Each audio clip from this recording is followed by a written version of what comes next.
Well, listen, man, you made the shit out of those, those shrimp and steak tacos last weekend, man. That's gonna cost me a couple $100 for today's lunch. Yeah. I'm going to the Nautical Mile after this to go pick stuff up. Hopefully they have everything in stock. But. Well, you wanted to be you were doing chef work, right? That's what you were doing originally. Yeah. So talk to me, man.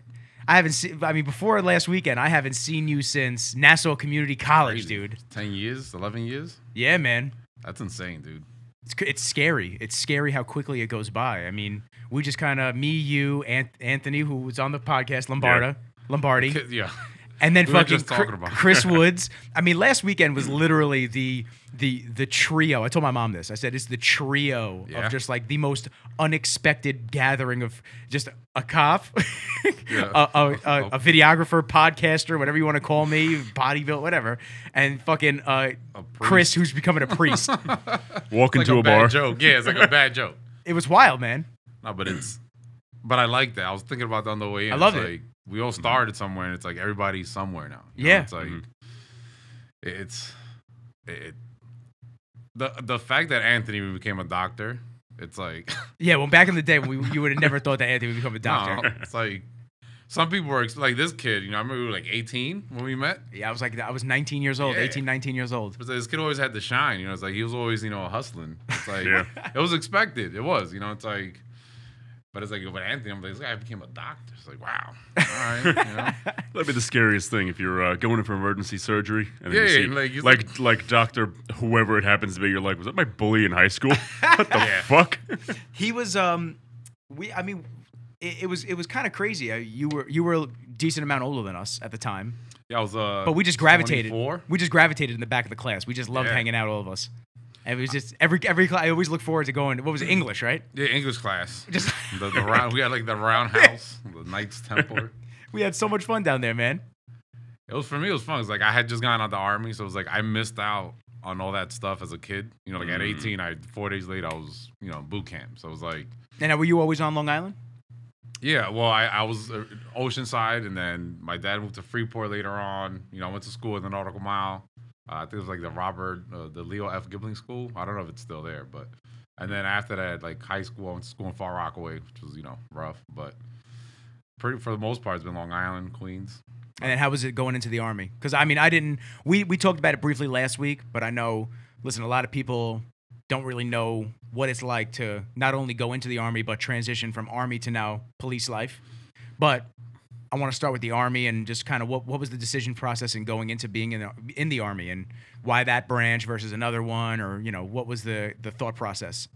It's funny I actually ended up in the Army because initially, well, after 9/11, I was in high school when it happened. I went to school in Beach Channel, so we were overlooking the city, and after 9/11, it was like just the black cloud. Like my school had to close down, and it affected every New Yorker, it affected the world. So it's like I always had the idea, like at that time I was a naive kid, I wanted to. My idea was like I want to go to Iraq and blow shit up. You know what I mean? Yeah. Like, which I'm sure a lot of kids back then were like. It was like I wanted to get revenge, and it's like it's the stupidest thing ever. But I always had a respect for the military, so I went in. I took the test for the Air Force initially, right? Because they were like most advanced. They got to this day they get treated the best. So it's like.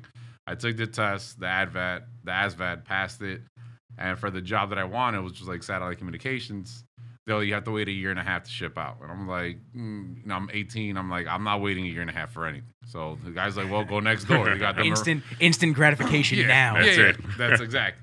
So he's like, well, go next door. You got the Army and the Marines. And I'm like, I love the Marines, but I was like, I'm not trying to go through that crap, So I went to the Army recruiter 4 days later. I was on a plane. So wow. Yeah, it was fun. Like my brother's in now, like Manny. Is he overseas or is he in the States right now? He just got back. He's been back now for close to a year. But like I bounced back and forth with him to see how his experiences were. And like he actually calls me yesterday. He's like, I remember when you got out of basic training. He's like, you know all these pressure points. Like, I used to go home and like practice this stuff on like my friends, And he's like, I still don't have that training. And I was like, what do you mean you don't have that training? He's like, you're in the Army. He's like, I've never gotten that training. And I'm just like, everything's changed drastically. It's like, it's not the same. It's like cream puff now. It's like, yeah, that's what I was about to say. They're softening everything up. Yeah, when I went in, we were still getting beat. You know, it's like I went in. It was literally like my first day. It was like a drill instructor had the our operating procedure. You know, that was like our rules and regulations, and he literally threw it in the dumpster. He was like, they cursed at you a lot. You know, like look, you pieces of shit. It's like this is the operating procedure. Right in the garbage. He's like, we're at war, and that's how we got trained. Like we got trained like literally spoon fed gunpowder and like this work out of. So to me, and it could be naive coming from me because I've never been in any of the armed forces, but to me, that's how you should train these guys because the enemy is not going to give you any type of slack or they're not going to give you any type of mercy. They're there to do one thing, and that's to kill you. Yeah. And it's kill or be killed. Yeah. I mean, there's no timeout. Yeah. You know, like... What are you going to be grabbing a guy and just go, oh, by the way, hold on, I can't grab you like this, so let me grab the other... Get the fuck out of here. You're going to get shot in the face, man. It was crazy, man. It's, I grew up in New York, so it's like I got used to a lot of the shit talking. You know, it's like... But, when I went down south, it was like, because I was from New York, I was like the city boy. So, like, they took it. It was like extra training for me. So, it's like all day, you had a target on your back. Yeah. Like, even if we weren't working out and a drill sergeant passed by, I was like, city boy, drop. And it's like, I hated it at the time. Yeah. It's like, I came out jacked. Like, from basic training, I was jacked because all day I got smoked. That's what we call it. It's like, but it painted a picture like this is not a pretty world. Like this is what you're training for. Like, you might be in Iraq a month from now getting fucking shot at. So it's like they treated us like shit, and it's like they tell you day one, like we're gonna destroy you as a human being, and then we're gonna build you back up as a soldier. It's like, and that was okay. But it should be okay. That's what you signed up for. Yeah. That's what it comes down to. You're there to defend the country. Which thank you. You're there to defend the country. And 4th of July special. Let's go. Voice and Rizzle's 4th of July special. Perfect day. Let's go. You're there to defend the country. And you're there to uphold whatever order is being disturbed.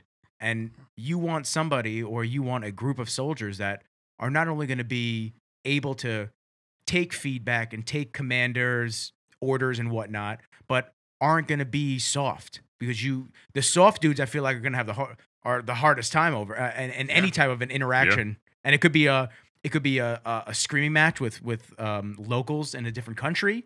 It could be gunfights. I feel like if you don't have that hardened shell, you're gonna be sticking out like a sore thumb. And that's a great point. It's like now that's what the military's become. It's a joke. And like as a soldier, like I hate to say that. It's like I remember basic training, like when you get your rifle, right? Like literally they gave us tape. You had to name your rifle. Like mine was like Betsy. I still remember the name. Betsy, right? And we had to sleep. Would be Big Bertha. No, that was a very common name. So it was like, that one's taken, But it's like you had to sleep with it, you had to eat with it, you had to shit with it. Like your rifle was an extension of you. It's It's like when you slept, like you would take the strap on it and literally wrap it around your arm and tuck it under yourself while you slept, because if you woke up and your gun wasn't there, you were gonna have a bad day. It's like, and then my brother gets in. This is 10 plus years later, and he gets out of basic training. I drive all the way to Missouri for his graduation, and I asked him, and he's like, "Dude, I never touched my M16." And I was like, "What?" He's like, "We would get it the day of the range, shoot, and then put it back in the cage." And I'm just like, for me, I'm like, there's no weapon. Like the weapon, you have to become the weapon. It's an extension of you. It's an extension of you. So I'm like, what happens when you go to Iraq? Like you're not gonna be used to like making sure your weapon is there. Oh, gunfire. Let me check it out of the cage. Yeah. And it's like, it was crazy. I'm like, you don't sleep with your weapon? I'm like, he's like, nah, dude. He's like, we don't get them. And it's like, they were afraid that, like, now it's like, they're afraid of guys killing themselves. They're afraid of, But wasn't that, and I want you to keep saying the list, but wasn't that an issue at all times? It wasn't just an issue now? It's like when I was in, like, no offense, I am completely against, suicide. Lost many friends in the military to it. And it's like, but if a dude can't handle it at that point, like where it's controlled, it was controlled chaos. Yeah. For me at least at that point, it's like there were guys trying to kill themselves in basic. There were guys. I remember those guys like. It's funny thinking about some of this stuff now, right? Because like we had one guy that tried to drown himself, and like one night we're on the barracks. We had 60 guys in a bay, and we kept hearing somebody like choking. And I'm like, what the fuck's going on? So like and it was coming from the bathroom.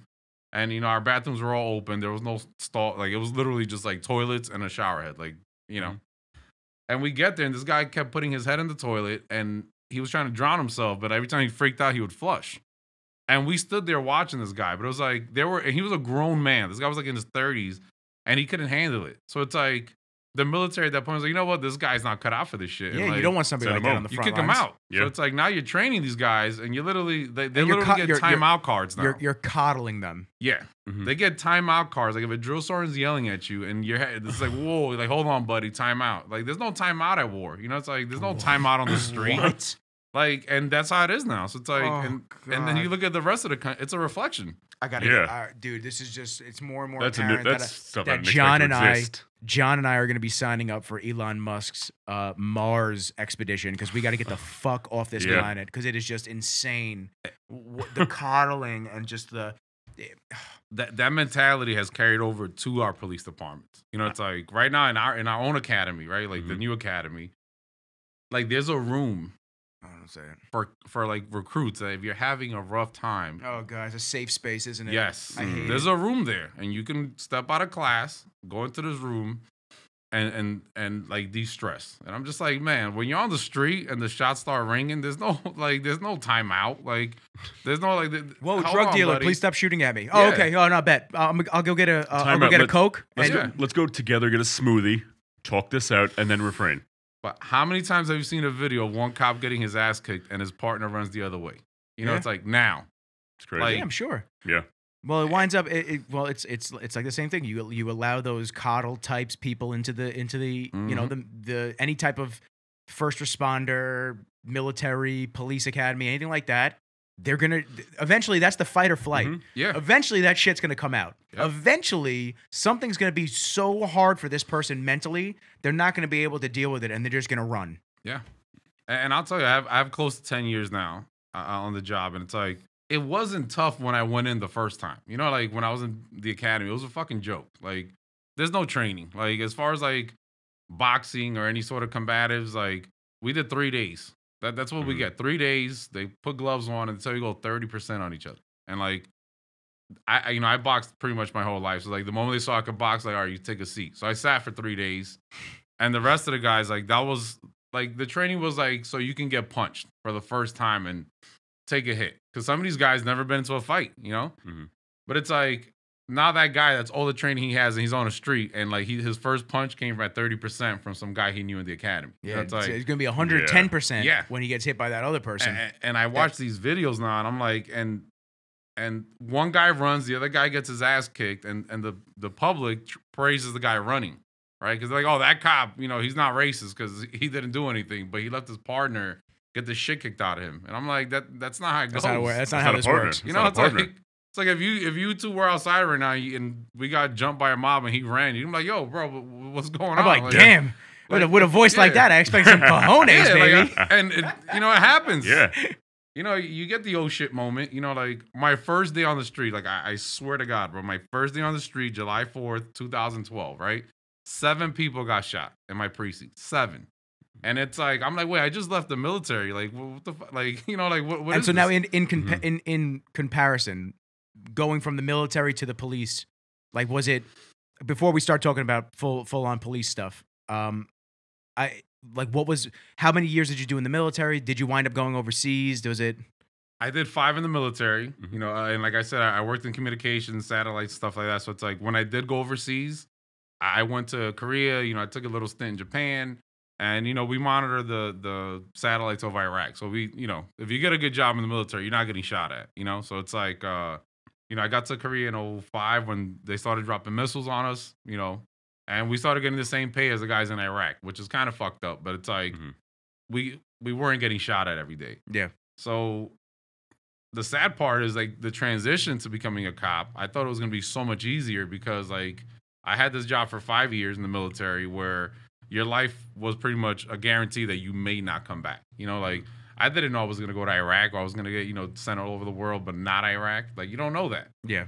And it's like when I became a cop, I was like, this is going to be the easiest job ever because, like, that job, I was fearing for my life every day. And it was the exact opposite. Like, I felt safer as a soldier than I ever did as a cop. And, like, that's when I realized, like, this country's fucked up. Yeah. Like, we're dealing with this shit on our own turf. And I, like, to this day, it's like I regret leaving the military. Yeah, you like, told me that last week. Regret it. Worst decision I've ever made. Like, you know, the pay's not great, but they take care of you. Everything's given to you. Like, just be at the right place, the right time, in the right uniform. That's the motto. You know, it's like, And now for the last almost 10 years, I'm like, what the hell am I doing with my life? What did you leave? Yeah. You know? And like, they hate us. I get it. Like, so, you know, and I was talking to you when you came over. I get certain things. Like, there are guys that make mistakes. There are guys who are racist. Like, you have 30,000 cops on this fucking job. Like, people have biases. People, you know, some people never dealt with other people. You know, like, and I think we spoke about that last one. It's like, I grew up in Long Island. I'm a minority. But then, you know, I went to school in Queens. My family had a business in East New York. So it's like, I was kind of gentrified to that whole, you know, melting pot that we call New York. Yeah. But there's guys that don't go through that. Like, you know, like, again, like. Yeah. I mean, listen, us being in the fitness industry, we're around all different cultures. Yeah. And to us, it doesn't matter what you are as long as you're a good person. You're going for the pump. Mm-hmm. Yeah. You know, There's no race there. It doesn't matter. I don't look over there and go, oh, there's that black athlete. There's that Asian athlete. There's this. I just look, yo, man, can you spot me real quick? Get me. Or you look great. Like this and that. So it's just, it's. And when you don't have that melting pot and you don't have that everyone just vibe. I say to everybody on our podcast, I like it when everyone vibes together because you learn a little bit from every single culture, every single person. Mm-hmm. So it must be very interesting seeing that when you get those people that have never been around that. And there's biases in your field, right? Like, of course, you get the fat guy, right? The fat guy has never been to the gym. Like, he goes to, you know, Ben's Powerhouse, right? Like, free plug, right? And and he sees you guys, right, lifting. This guy's never lifted a weight in his life, and now he feels already out of place, right? And then some schmuck like says something stupid to him, right? Now that guy's gonna hate every like meathead, all right? Now they become meatheads to him, right? Which it actually does happen. Not that people say things like, not Bevs especially, but people definitely say things to people at other gyms. Less like you would think. Everyone thinks it's weird. Everyone goes into the preconceived thought that Bevs is a scary place just because there's pros, just because there's a lot of weight, just because there's advanced machines and people there that know a lot of stuff. I have friends that won't go to the gym with me there. Mm-hmm. They're like, oh, I don't go to Bevs. I'm like, why? Why don't you go to Bevs? It's an amazing gym. This juice head will be over here and this guy will be over here. And this, I'm like, that's more motivation for me. Right, you can learn something. Yeah, maybe you learn something. But think about that. They stereotype these guys. And then they put them in a class. So it's like now people are afraid of these dudes and they don't even know them. You know, like, I've known this guy 10 years. Like, I don't know anyone. Maybe Chris might be the nicest guy, like, you know, in comparison. He's becoming a priest. He has to be. He has to be nice. He better be. But it's like, if I didn't know this kid, like, and I see, you know, like, I take a look at your Instagram, it's like, I'm like, holy shit, like, these guys are barbarians. You know, so it's like they paint a stereotype to your industry, and then people are already afraid of it. Same with us. Yeah. And what's funny too is the people who claim, no, we're perfect, nothing's ever wrong. The Planet Fitnesses. You go to Planet Fitness, every single person there is going to judge you, no matter what. Yep. You walk into Bevs, nobody's judging you. Hey man, you need help? What's going on? They're miserable there. They're also the people that just got off the elliptical and they're going to get pizza. Yeah. Oh, that sounds pretty good. Hold on. It does sound really good. I'm not gonna lie. Let's not rush anything. But we do have the keto poppy with us, so no more pizza for him right now. Today's actually my cheat day. Fell on a perfect day. But there you go. It's like these stereotypes is what's divide us, and you know, like going back to the last point. I was gentrified into New York, but there are guys, right? And they always say it's always, you know, like some cop from from Long Island did something stupid. It's like, oh, he's just a pussy from Long Island who's, you know, now he feels powerful because he had a gun and a badge, right? But like that kid may have never dealt with you know, like savagery, you know, like or any sort of crime or any major crime, like violent crime. And then like now you put this kid in the academy, right? He goes to college. And now you give him a gun and a badge, and he goes to a place like where I was, you know, in Bed-Stuy. And now he already has a mentality where, like, oh, these guys are fucking savages. Like, no, they're not. You know, like, not everybody's bad. You know, like, I was telling you, like, in my precinct per square mile in all of New York, we have the most projects per square mile in the entire state. And we covered 1 square mile. That's it. And it's like, if you have 1,000 people in a project housing area, and you have 1% that are bad, that's a big percent. And it's like, you know, I told him at the time that I was there, in a 1 square mile, we had over 460 gang members like that we knew personally. Yeah, he had like a whole list. Yeah. 1 square mile, 466 gang members, and you would have on one block 5 or 6 different gangs. You know, and it's like, now I go there, I've never seen anything about a gang other than maybe watching it in a movie. And you start seeing day by day, like these guys killing each other, shooting each other, robbing each other. And it's like, you start to build your own biases, right? And we're human. And it's like, But that kid makes one mistake, and that's what they paint him as. Like, and he's crucified. But they don't see, it's like, on the way here, I was thinking about that. It's like, people don't see the beginning, right? No, well, that's the thing. The same thing with success. Like, and I'm sure there's the the same method you're making. They just see the podcast where it is now. They just see me doing videos for different people now. They don't see the learning, the grinding every weekend, the us getting together and forming everything, getting the list together, organizing the podcast, doing everything. Editing. They don't see that. Yeah. They see you driving around in your Audi, and they're like, oh, like this fucking kid, he's privileged. He like he didn't do anything. Like, no, like there you go. We were in community college together. You know what I'm saying? Like, you've been grinding for 10 years. Like, and before I met you. And then dude, all those school loans at Quinnipiac, those are on me. Those are on my back. And now you're putting it together. You've been putting it together. And like, I'm proud to see that. Like, especially being your friend. Like, it's amazing. But it's like, if I don't know you, right? All I'm seeing is like, I'm like, oh, some rich white kid from Long Island. Like, no, that's not it. Like, you there was a grind there, right? And on our end, it's like, in the 9 years that I was on the street, right? Like, they didn't see all the bodies that I saw. They didn't see all the kids that you see toe tags get put on, or all the kids you see paralyzed at a basketball game at 3 a.m, right? Because they got shot in the back. Like, they don't see that. They don't see the guts, the brain matter. No, they just see they just see the news narrative that they throw in front of them. And that's what America is now. It's the aftermath of something. Like the money shot, right? That's what they exactly go for. The money shot. Like, in my own command, we had 2 cops get killed, right? And we're going back to 2014, not long after the whole Black Lives Matter movement started, right? And I'm sure we're gonna get to that, right? But it's like, two guys, one of them which I knew personally, right, Ramos, and good friend of mine, and like, I ended up pulling this guy out of the car, right? Like, I'm not gonna go into detail how bad this was, like, because I don't like talking about it, but it's like, as I was pulling this guy out of the car, right, him and Lou, we pulled him out. There were people already clapping. Like, there were people while we were on the ground. People were clapping, and like, I could hear the chants. Like, we're giving these guys, like, we're trying to resuscitate them and do what we could. And there were people behind us like, yeah, like, fuck these pigs. And you're like, you're sitting there, like, as a human, right? Like, it doesn't even matter if this guy's in uniform or, like, you're trying to keep this guy alive. And somebody behind you saying this shit, and now you react, right? Like, let's say we didn't react, right? We didn't. We did the best we could. You kept it neutral. You just... But, like, if I stood up at that moment and chased one of those guys, or I said something crazy... That's the snippet you're gonna see on the news. Yeah, like right, like, you won't see the guy bleeding out on the floor. Like, officer fucking loses his mind, like, but they don't care about the 2 dead cops. And even then, right, like, these 2 guys were shot, they're assassinated. We put the guy who killed them on an ambulance, like, literally, like, he was put almost in an ambulance first.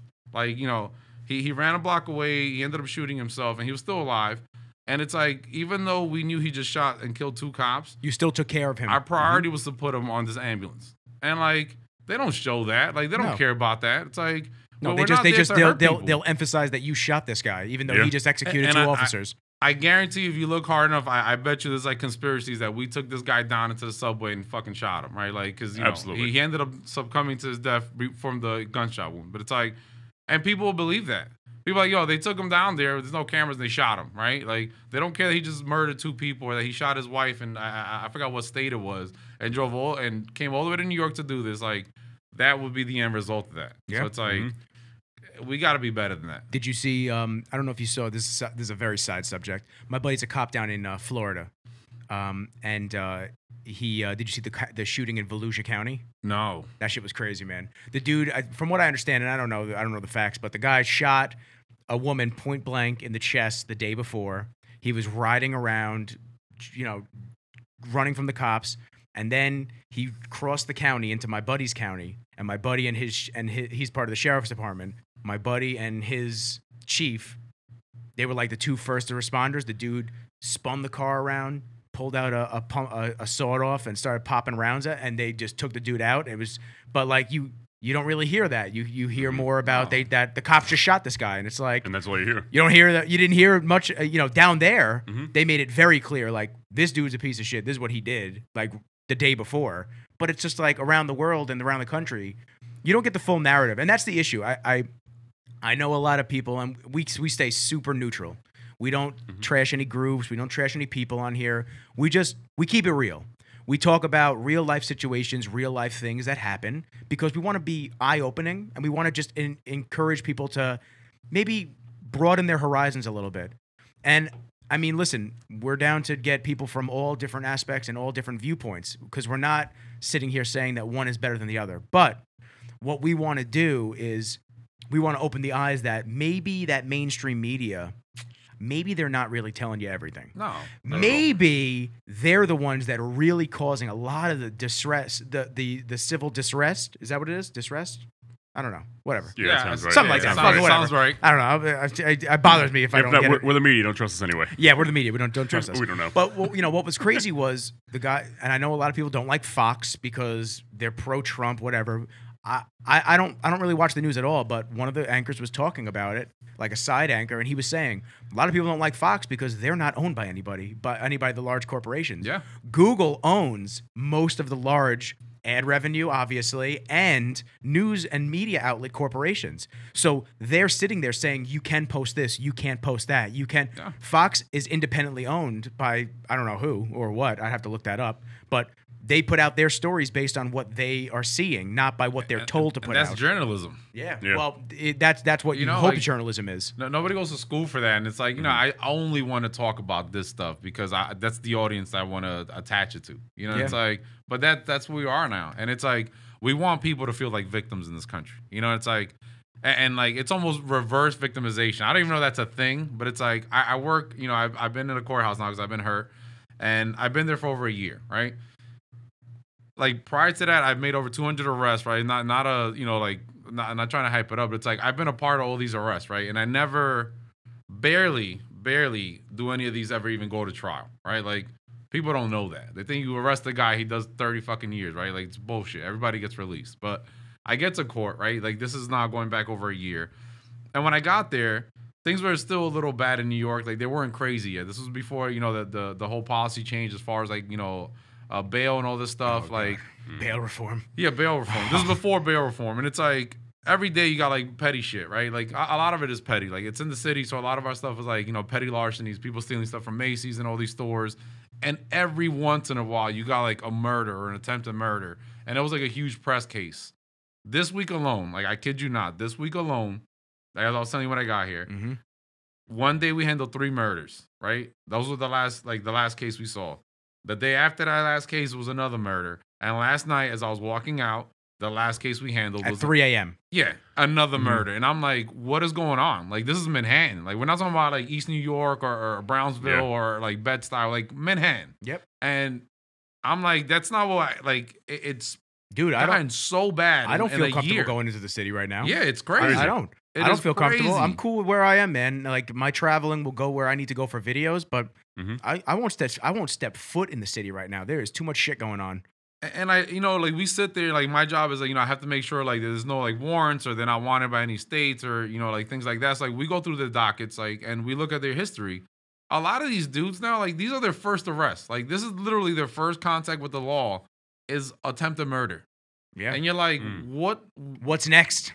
Yeah. Well, what put them on that path? Exactly. And a lot of them, like, their lawyers, it's always the defense, like, well, this guy graduated from Columbia. He went to this school. He went to that school. And I'm like, sounds like a piece of shit to me. Yeah. Like, how'd you end up here? And it's like a lot of them are going to these protests, right? Which we were not against. We're not like, I'm not against people protesting or fighting for their rights. Like, I gave 5 years of my life and the last 10 fighting for people's rights. Like, I'm with you. I'm not against you, But it's like they go to these rallies or these events and shit pops off and now they're attacking each other. Like they're not although they attack us, they're attacking each other. And it's like, if you're going there, if you two are going there for the same mindset, how do you end up attacking each other and stabbing somebody multiple times? Like, I don't get that. Like, because the greater cause and the greater mindset really doesn't mean that much to these types of people. The peaceful protesters, the people that are going there for all the right reasons, they're there for real reasons, and they're there because their heart hurts for what has happened and what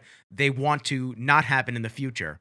Totally fine. But the people that are shaking shit up, dude, I gotta be real with you, man. I see a lot of fucking white kids my age who have no business being out there, and not no business being out there because they're white, but because they're out there just to incite riot and to start shit. And point fingers, and that's not what this is about. This is about making changes for the right reasons going forward. It's not about trying to do a mob mentality and get everybody to throw a brick, everyone to start doing this, everyone.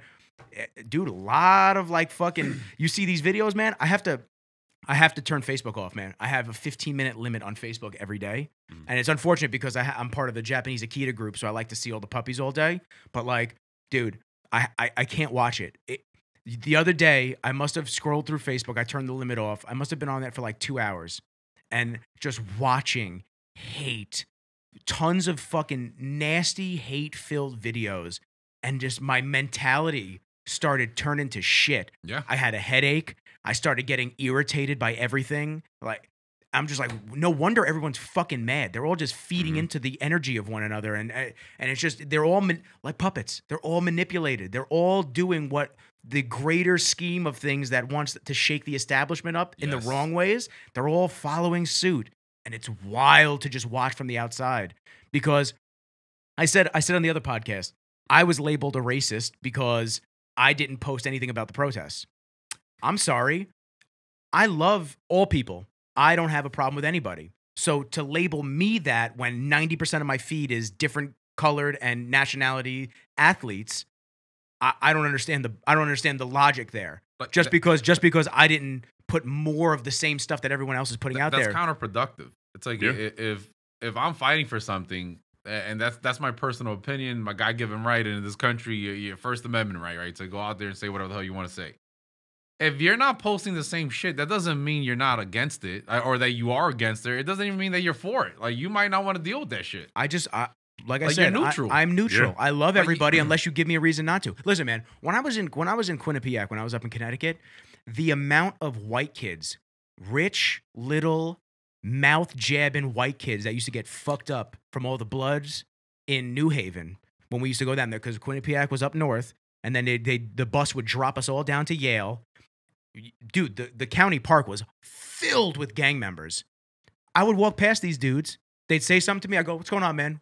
Nod, walk on. They'd know I'm no threat to you. You're no threat to me. Like, we're cool. I have nothing against you. But these kids, man, they would say some shit, and then they'd be around the cops, which would be the funniest part. That would always irritate the shit out of me. So the bars would close at like 2 whatever time, and then to get back from where the clubs were, you'd have to go through the park.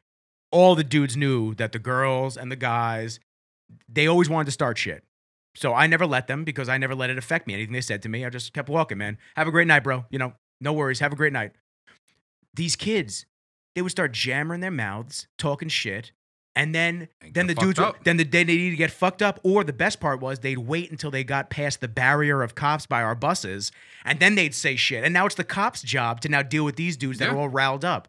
And then now the cops and the guys are in an interaction. It's like, this is not helping, man. And even then, we don't win, right? Like, of course not. I have this one story, right? Like, Bed-Stuy started getting gentrified, right? So you started getting all these guppies from the Midwest that wanted to come here, and they think New York is a fucking oh my God, Hollywood, it's the best place ever. Some of them started getting robbed. They thought it was like, you might be able to walk around in Missouri at 3 in the morning. You don't realize this ain't the same shit. They were doing that shit in Bed-Stuy, and this one story specifically, it was like this one white girl, skinny white girl. She walks literally to the precinct. There used to be a pizzeria like not even a minute walk from our precinct. She walks in, says, "I got robbed." I'm like, "Okay, cool." She's like, "I'm following my iPad on my my iPhone." Like, she had the tracker. Mm-hmm. Literally, we walk to the same place where she got robbed, and they go in there, and the guy's there on her iPad, like playing on, right? It's playing Angry Birds. As a cop, right? As a cop, like, although there was a crime committed, right? You have a huge felony now, and you got the guy there, right? So you're like, dude, this guy's going under, right? Yo, book him, Dano. You know what this chick does? We get the tablet back, and we go arrest the guy. She's like, "Whoa, what are you doing?" I'm like, "What do you mean what we're doing? This guy fucking robbed you." No, he doesn't know any. Like, in front of this guy, I wish I could make this shit up. She's like, he doesn't know any better. He's a product of his environment. I just want my iPad back. Like, isn't that? And I wish this was fake. This is gonna sound. I mean, people are gonna skew what I'm about to say any which way they want, but it's not coming from a bad area. But like, isn't that just coddling someone who's gonna keep doing shit? That's exactly. Like, lady, what happens when he does this next time? Like, are you gonna like? And now you're telling that guy because he's standing there fucking like he was about to face some time, and now he went from facing time to laughing, right? Because not like although I know those are crime committed, I could force her to go to court and testify, right? But like, she's not gonna want to. So it's like, why am I gonna arrest this guy now and look like an asshole? You know, like so we let him go. But I'm like, but now he knows like I can keep robbing. This Guess who's people gonna do it tomorrow? And they're not going to press charges because I'm a product of my environment. And it's like... And then it becomes the victim mentality. It becomes the, exactly. that's what they see me as. Tomorrow he's going to go, shit, I'm going to take the phone, I'm going to put it on airplane mode. Now it's not going to happen again. And that's what they started doing. That's exactly what they started doing. They knew they could be traced. And even though you work for Apple, like you take somebody's shit, it becomes a paperweight. The moment you call Apple up and they brick it. You can't use it anymore. Like, it's a brick. And it's like, but they're still going to do it. And it's like that whole victim mentality... Like, there's no more real victims, right? Like, the people who actually have crimes committed against them, they're wrong, right? Like, that's the society we live in now. Like, they're wrong. Like, they're wrong for being a victim because somebody who, you know, grew up in a shitty neighborhood. And that's what we see every day in court. Like, if a chick gets raped, it's not that, like, some guy had the audacity to violate somebody to that level. It's, well...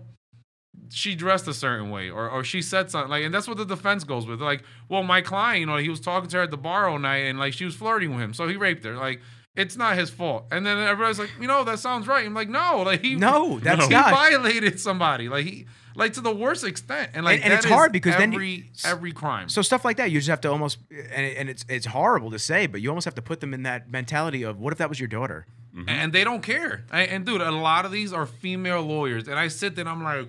Yeah, but then they'll be the ones to cry rape when something happens to them. Dude, like it is mind-boggling. Like, especially now, like a lot of these cops are getting hurt, and it's like before you hit a cop or a city employee, dude, you were doing time for that shit. Like not now, anymore. They're no bail. They're downgrading it. Like they let you walk out. Like they're releasing these guys. Like the only times I've seen bail get put for cops, it's like when the cop is like stitches, fucking staples, like in the hospital, broken bones, and you're like that is what gets bail, like.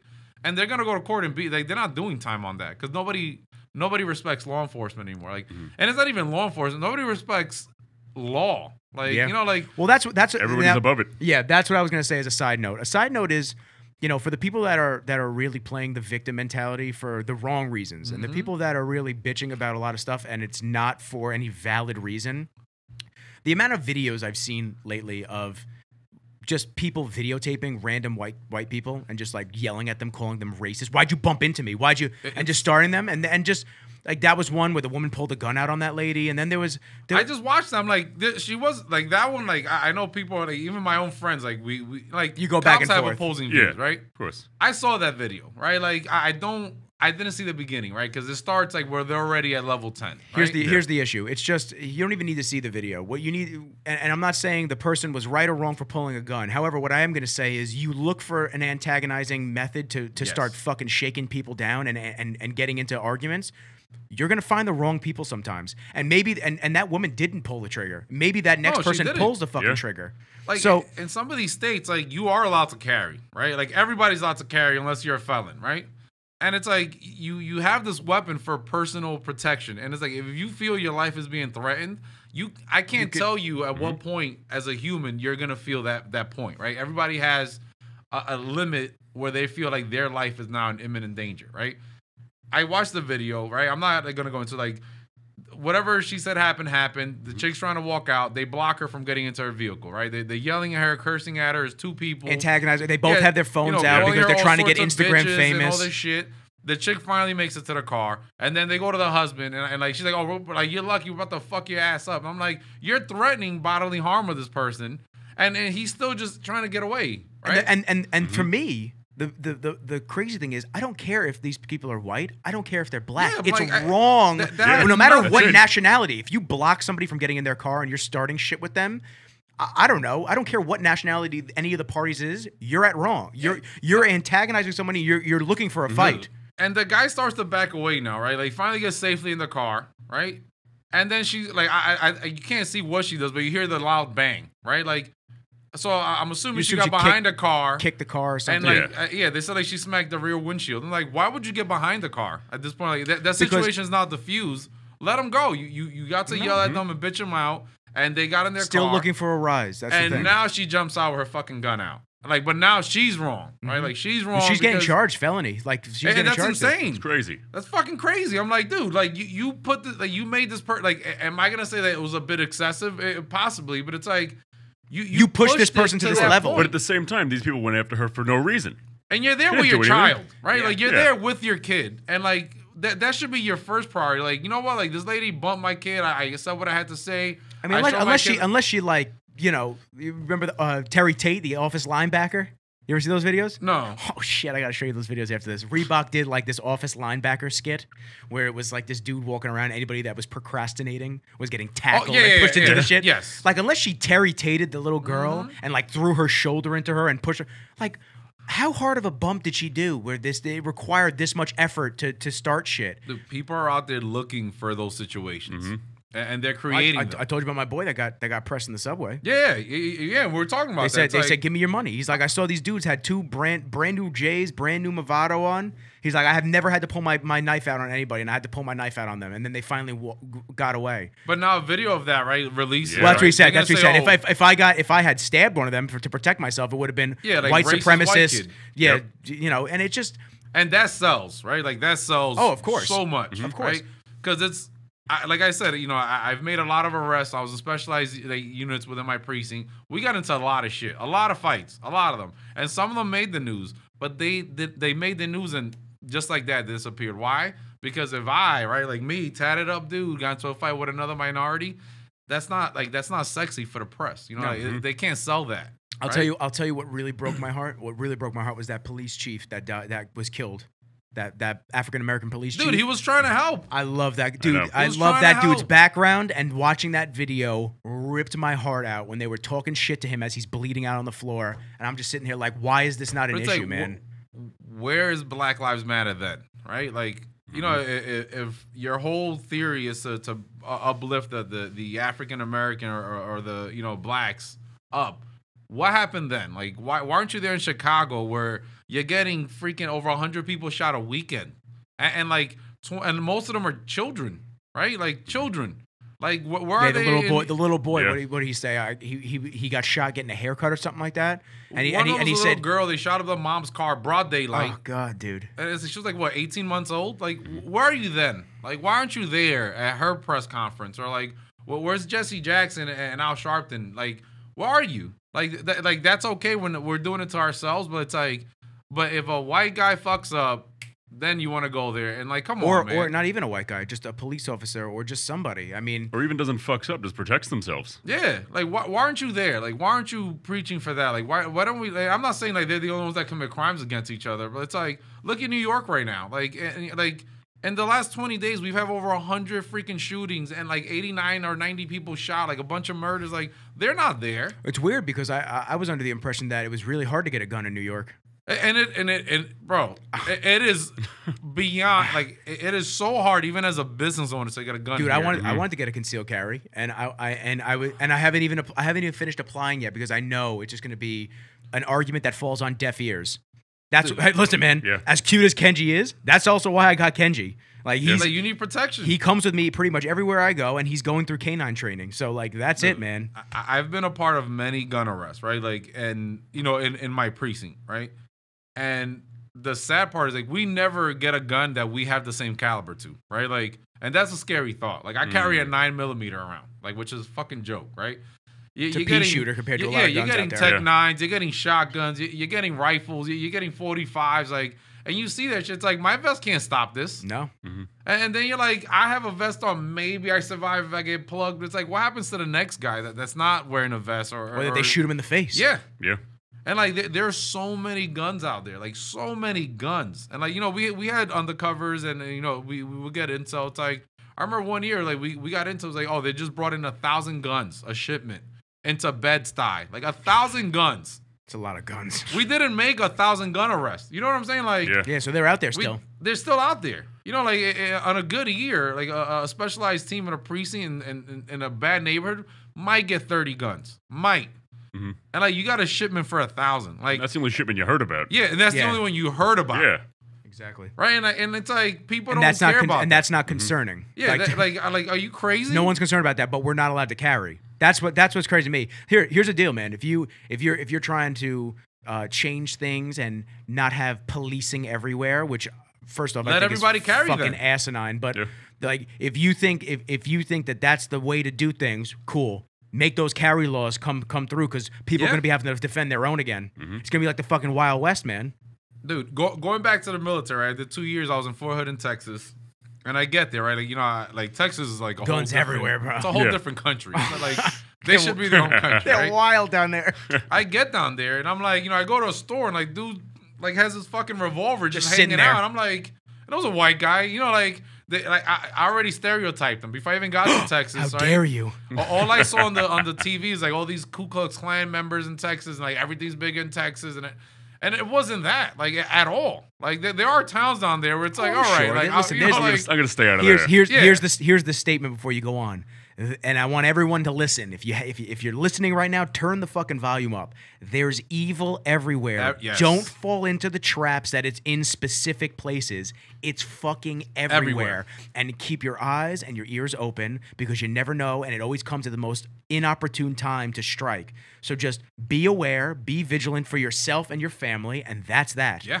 Like, it doesn't matter. There's not just evil down south. There's tons of fucking evil in Hollywood. There's tons of fucking evil in New York. Yeah. There's tons of fucking evil in the middle of nowhere. You just got to understand that it's everywhere, and that you may have to protect yourself and your own. I'm sorry, no one's taking down me, Kenji, or my mom. So, like, it's not happening. As long as there's breath in my lungs, man, it ain't happening. You got to fight for it. That's it. But it was scary. Like, I got scared, and I'm like, and I was in the military at this point for a few years. I'm like, I was used to handling weapons, but like, we didn't carry them off duty. You know, like, you don't get guns off duty even if you're a soldier, which is fucking crazy, right?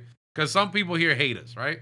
My boy was military police down in Hawaii, so he didn't have it on him down there either. You can't carry outside of your base, right? But in certain states, you have to apply, like, you know, like, thank God for a Second Amendment. I got a gun, and it's like everywhere these guys carry outside, right? Yeah. You have over there. You have to get a permit to be able to conceal it, right? So it's like you go anywhere, everybody at any given moment is strapped. Yeah. What are you not gonna do? You're not gonna shoot something up. Yeah, you're not, right? Because these dudes, like here in New York, even like as a cop, I don't go to the range that often, right? And I should, which is wild to me. But like, like down south, like they have ranges everywhere. You know, they have, like some of them even offer drinks, which is crazy. They have like ladies' night. They have a bar. It was fucking crazy. And you go there and you shoot all the time, right? And how many? I was about to say, and how many? You know, missed shots are there, and they people will getting not killed. Miss. You know, like they don't miss. So it's like you go to a bar, you're not fighting nobody. Like shit breaks out, like people start arguing. You already know, like we're not throwing fists here, right? Like you're strapped, I'm strapped. All right, we'll have a good night. Yeah, buddy. we'll resort to a different tactic of just de-escalation. And it's like when I was out there, I had my gun, right? But it's like that's the only gun I carry. Like the you know the dudes that had the big pickup trucks, they had the shotgun racks like in the car, ready to go. In the car, it's like that guy might have a revolver inside the store that I'm at arguing with. But like now I get outside, this guy pulls a fucking 12 gauge, and I got a pea shooter. He's got the whole AR. So you don't fight. Right, like the crime does happen, like in certain bad parts. But like for the most part, people aren't out there shooting each other. The only time I heard about anything crazy going on down there was those cops that got executed during that rally years ago. Yeah, that was the only time I've ever heard of like real shit popping off down in Texas. It just does not happen. Like it did not happen, and it's like it went from being a scary thought to the most like peaceful place. It looks blissful. It looks amazing to go down there. And then you come back here and you're like, 180. Yeah, it's crazy, dude. The amount of knives that I carry in my car right now is wild. You think I'm selling cutlery? It's crazy, dude. Like, I got a pocket knife on me. I got shit in my passenger seat. This and that. My mom told me, she's like, be careful riding around that. I said, listen, I'll be real. I get pulled over and the cop asks if I have anything in the car. I got a knife right here and I got a pocket knife right here. I will happily give them to you until this interaction's over. Like I'm not, but with everything going on, I need to be able to protect myself. I bounced around a lot. Like I started in South Carolina, then Georgia, North Carolina, Texas, and it's like when you talk about hoods, right? Like because people think New York is like the mecca of gangsters. It is not. Let me tell you something. Like we have the softest gangsters in the world. I will tell you that personally. Like there were times like in Atlanta where shit would pop off and somebody would pull an AK out the trunk, right? Like, like these, they're not even gangsters. Like they're like grimy. Like shit popped off. And I think I was telling you, I was like the first time I heard somebody say, "Yo, pop the trunk." I had no clue what was going on. Like everybody starts running. We're at a club and like pop the trunk. Dude pulls out a fucking street sweeper. And you're like, holy shit. And then I knew what pop the trunk meant. But it's like that doesn't happen here. Like that's like on any given night in some of these like rural hoods down south. Like they don't play that shit. And like you come here. And all these fucking gang members like trying to be cute and match fucking outfits. No, and like, my fitted like, my fitted has to match the shoes. That's not how it is down south. Like and a lot of like Houston, Dallas, like they have hoods, man. Like like Detroit, like it's a different ball game, man. And like these dudes here are like they're like celebrities, right? Like they try to be celebrity. They try to be like what's famous. what's it called? American Gangster. Like Frank Lucas. And like they're the softest people. But like they're getting a free pass. A free pass, man. I watched the video yesterday. It was this kid. You could tell it looked like he had a sword off in his pocket. I don't know if he watched it. He's walking around and there's cops in a car sitting there, and he's like, "Yo, they know they got it on me." He's like wiggling this shit in his pants, and the cops don't even get out. Right? I don't know if they saw it from where they were sitting, but like that's how bad New York is right now. Because they're not afraid. Because if they take an action to go grab this kid or he pops off something and they shoot back and then they kill him, then it's a whole nother issue. The kill's wearing basketball shorts. And it's not like he was wearing jeans where it could be nicely tucked. Basketball shorts. And I gotta be real with you, I don't blame the cops anymore. Like I don't like no, it's just can't. And as fucked as it is, man. If I was a cop right now, I wouldn't want to get into anything. I have family members that are officers that have literally said, I'm not doing shit. I'm not touching anybody. I'm not fucking doing anything because the second I do, it's the next issue on the agenda, and I can't deal with it. You're getting petrified. I mean, not even petrified. You're getting destroyed. And right now, like when I got on the job, there was this blue curtain shit, right? That people think still out there. That doesn't exist. What was it? Like the blue curtain, the blue wall, right? Oh. We're like, we took care of our own. That shit been out the window, right? The moment it started coming from us, it was like, dog eat dog, right? Like the higher ups, like when shit goes south, like shit rolls downhill. So it's like you get in trouble and this, this atmosphere now, nobody has your back, right? And not even that they should have your back. Like if you're out there and you're doing your job, right? And you're doing it legally, right? Like legally, not doing some crazy racist shit. To be destroyed because of the media, because the commissioner or somebody doesn't want to deal with that or the backlash, and now you're like, this cop is a freaking the scapegoat. Like that's not okay, and that's what's happening. So guys are afraid to do their fucking jobs. Like nobody has your back. It's like if you're Nick Sargent and Nick like gets into a fight, some shit goes south, you're gonna be like, whoa, like I'm not putting my name on that paperwork. You rather suspend him, right? Even though he may have done nothing wrong. But now, like, you look better because you suspended him because that shit made the news. Like, that's not policing. That's not where our job is. Like, it's a shitty job. Yeah, well, that's the thing that I get upset about when I see written all over the like people that are hating cops. I see a lot of well, this is what they signed up for. No, it's not. It's not what they signed up for. It is. They didn't sign up to get executed. They didn't sign up to have bricks thrown at their fucking faces because and the argument is. Which we've talked about in the past, and I have people that have argued with me over it. So, like I said, I just shut the fuck up. But a couple of bad apples they're not allowed to ruin it for everybody. I'm like, but what does that say for all the communities? What does that say for the people that are shooting at cops? Because not every person of color, not every white person is racist. Not every white person is doing this. Like, you can't just say that they're not allowed to have bad apples. You can't pick and choose which ones you want to apply it to. Unfortunately, shit seeps through in all areas. We're human beings. Sometimes things happen, and it's impossible not to think as a human sometimes. You know what I mean? Like, it is fucking impossible.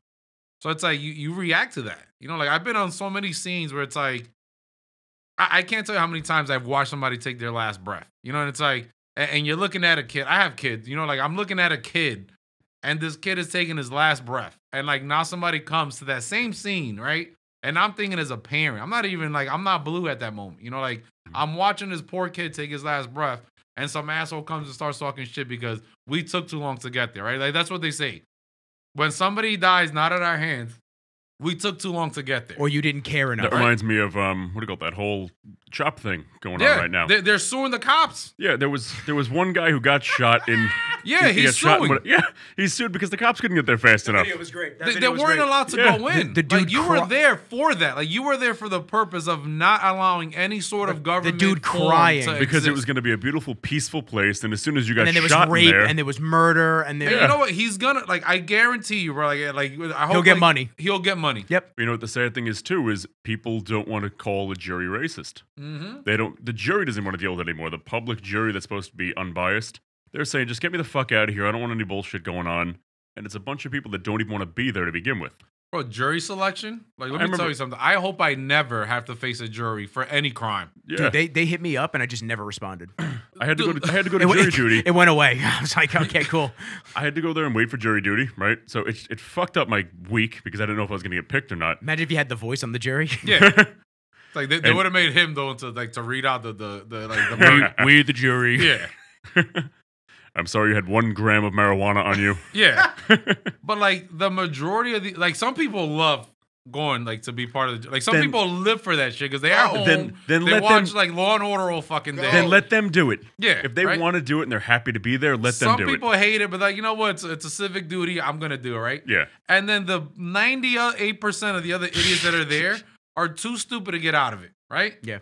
That's who you're facing and a jury, right? Like people don't they think that they pick these scholars and these no, man. These guys, it's a jury of your peers. They think man. they're on a TV show. You know, they give them free lunch. They think they're on a TV show. And they think they're making a difference, right? And but a lot of these people have biases. And now you put them on a stand, and you want them to make the decision on somebody's life, right? Mm-hmm. I never understood that shit. That is so fucked. You know, you're judged by by your peers or whatever. But it's who came up with that idea? You know the Electoral College? Yeah, that's because there's too many fucking morons around, and they have to choose who gets it. Absolutely. Jesus Christ! I'm a jury should be a set group of legitimate lawyers.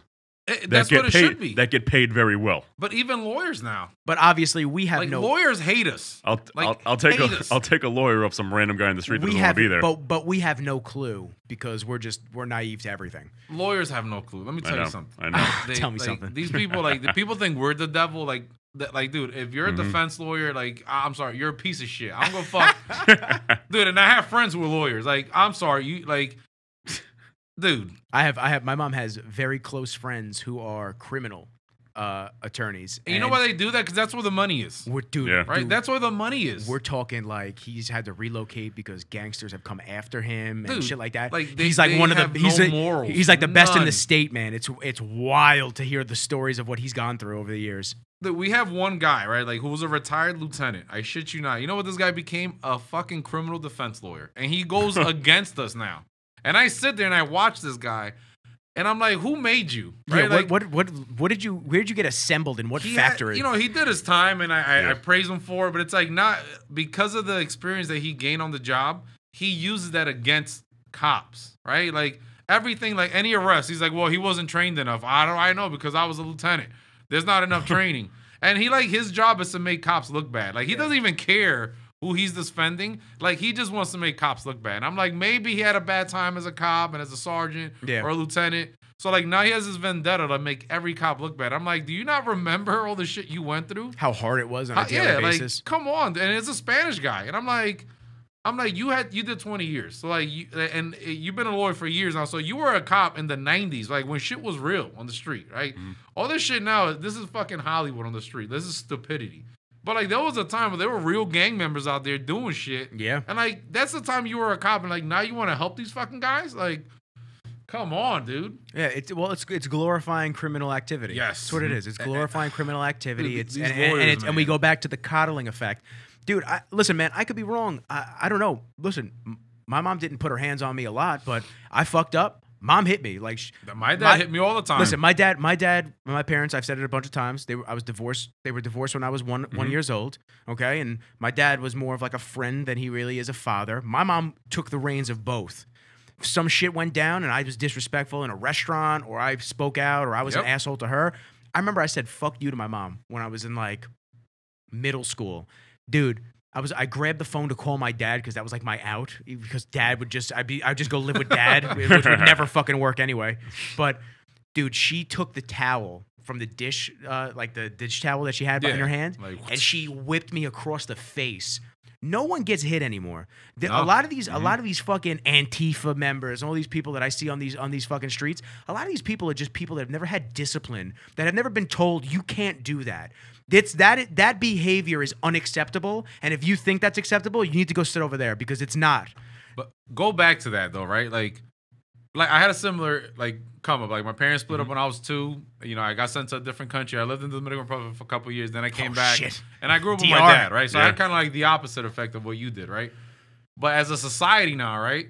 You and I should both be criminals. We should both be degenerates. Evidently, yeah. Right? But I'm that's not the excuse. But we I'm grew not up in a broken home. But I'm not because I'm white and I've had privilege. Yeah, and that's the other side of it's a double negative for you. And on that note, which I've had to actually yell at a couple people for throwing that at me, I've actually said, well, I came from a single family home. Yep. Since I was 1, okay? Was raised by my grandparents. Anytime I did something out of the norm or I stepped out of boundary, I was put right back in my fucking place. I was told not to do that. I was told to get a job at 14 to build stability on myself.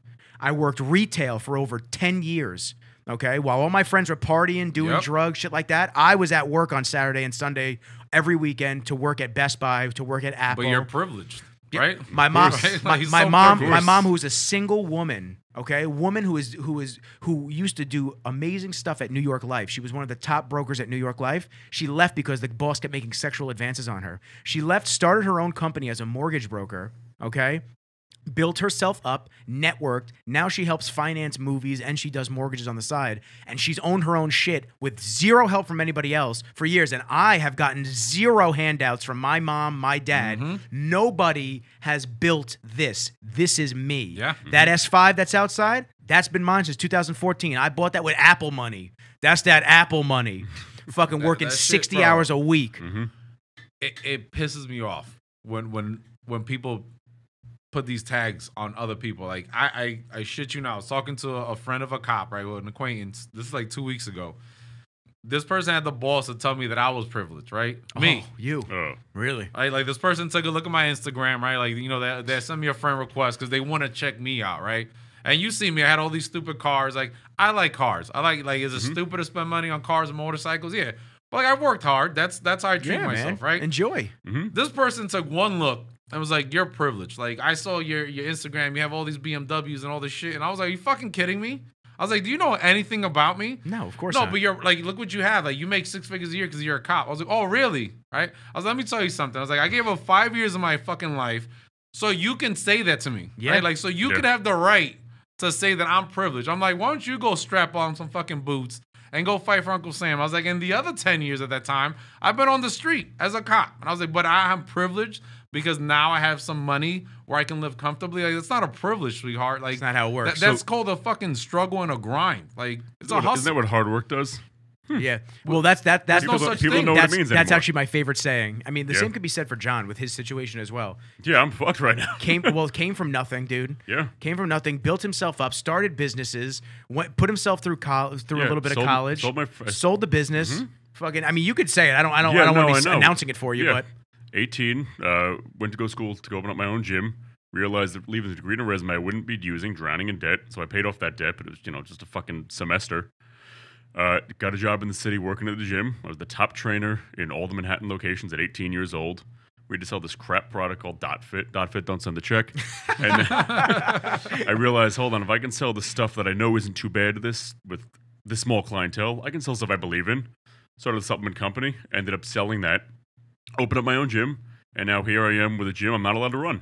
What the fuck? Not allowed to open, but we can have outdoor dining. We can have protests. We got protests, outdoor dining, everything like that. It's crazy how all the numbers started to spike though because of all the outside dining in the bars. You know what I mean? And the secret inside gyms. It wasn't everybody together and it wasn't the thousands of protests. Listen, here's the deal. Call it what it is. Cool, go protest, do your thing, go out there, but don't say then that spikes aren't from everyone being around each other. But they were wearing masks. Really, that piece of fucking fabric that does nothing. You think it really is going to do anything to me, dude? I made a point in front of my my aunt Oh God! Last weekend, I got in such a fucking argument with her at the farm. I'm not even gonna get into it, but she's super mask and order and everything's happening like that type, and I just can't deal with that shit. So me and my boy Gabe went to go meet my mom and my aunt, and they were waiting online for breakfast sandwiches at this farm.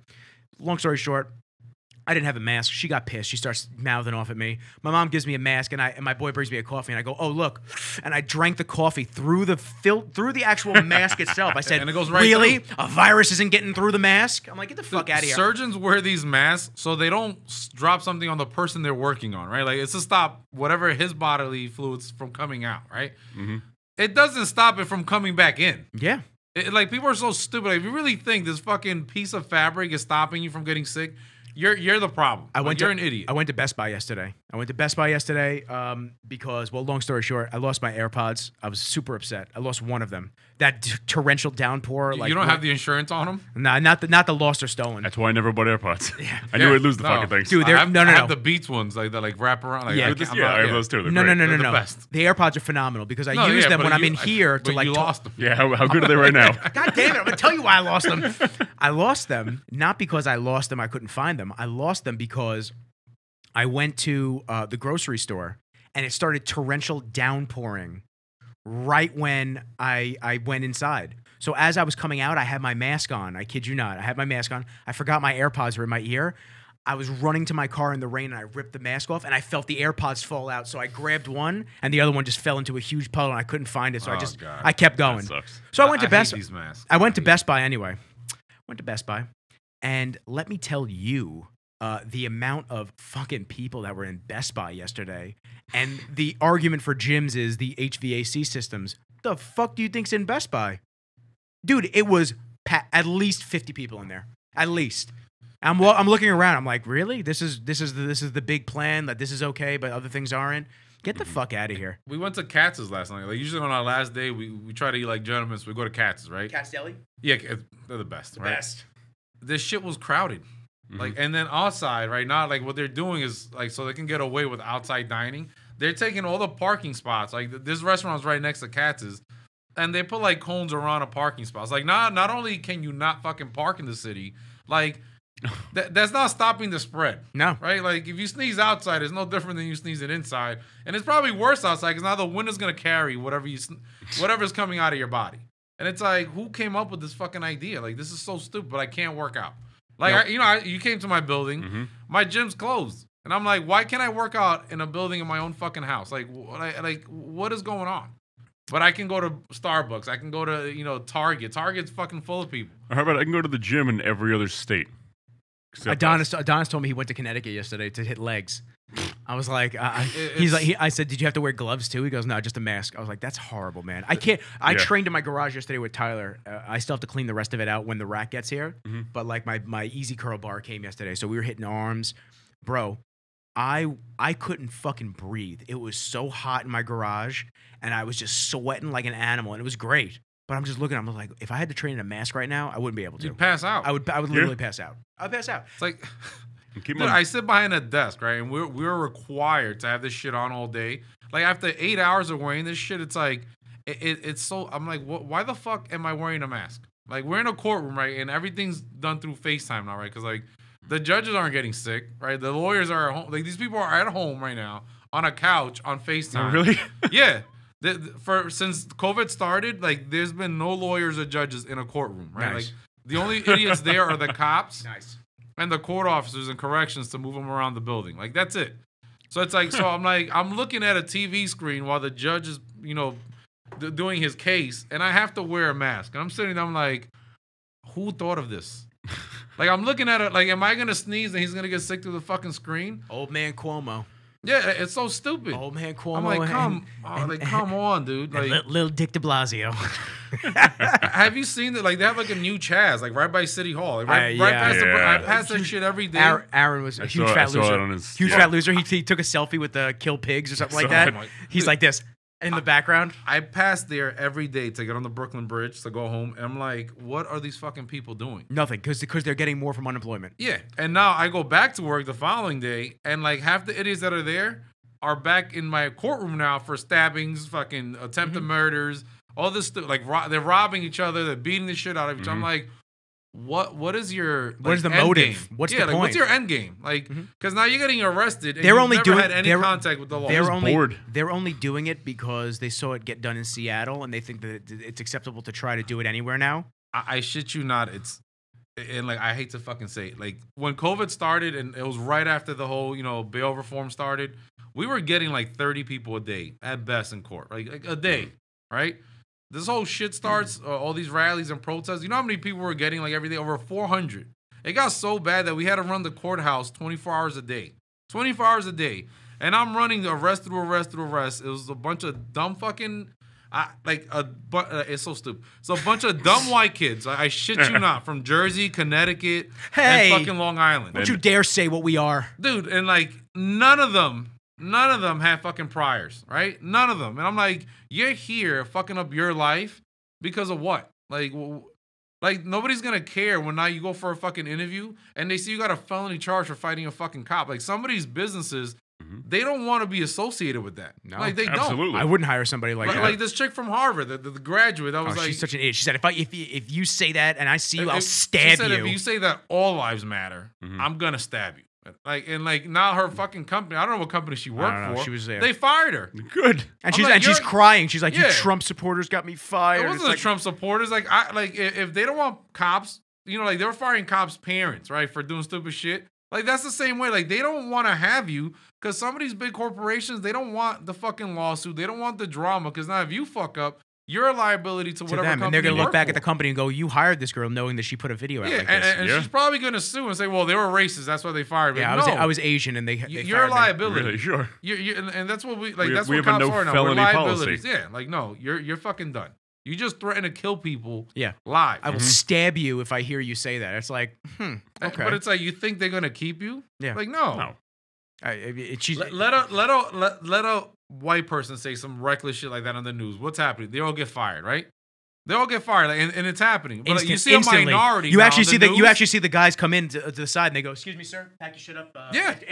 After this segment, you're done." Yeah, but there's how many anchors do you see like there are minorities and they say some reckless shit, like maybe we should start fucking shooting back and attacking white people. No one And- says shit. And they're still there. I'm like, wait, like that's okay, but like how's that not like No, it's reverse worse. fuck- They get an applause for it. Yeah, Yeah, it's you're tough, getting man. praise for inciting fucking riot, which it is a fucking crime.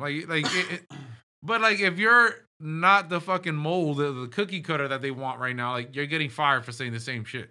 It's not okay. It's not. And I'm all like, look, I'm not against the whole Black Lives Matter movement. Like I lost, two of my own got assassinated, a block away from me. Like I know how bad it can get.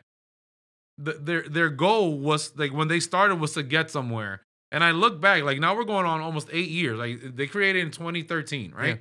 Yeah. What have you accomplished? Like any company, like and you have a business. If in 8 years I have no gains, no like, profit. Something's no wrong. profit, like something's wrong. Like let's go back to the drawing board, right? Like you did. You work for a gym. You didn't like what they were pushing, so you wanted to push your own stuff, right? Yeah. You rebranded, right? And then Well,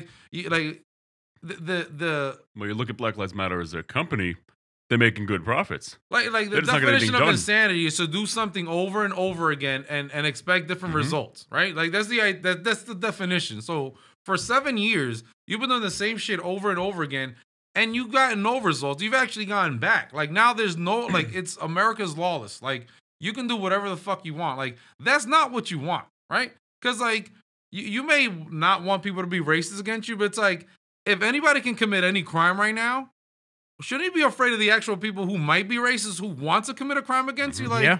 that's gonna happen. And what's gonna happen? Yeah. They're gonna scream for the police. Yeah, and we're not gonna come. We're not gonna come, dude. Like, we're not gonna put our we're not gonna jeopardize our futures or our pensions or. Dude, that Atlanta, the radio silence in Atlanta. Bro, with all the that was calls, amazing. that was like, that was sent chills down my It was spine. I was like, amazing. damn, man, no one's coming. Like, do I agree with Yeah. it? I'm like, you know what? Like, today was supposed to be the whole blue flu shit, but it's like I took this job to protect the little guy. Like the guy who doesn't have a voice.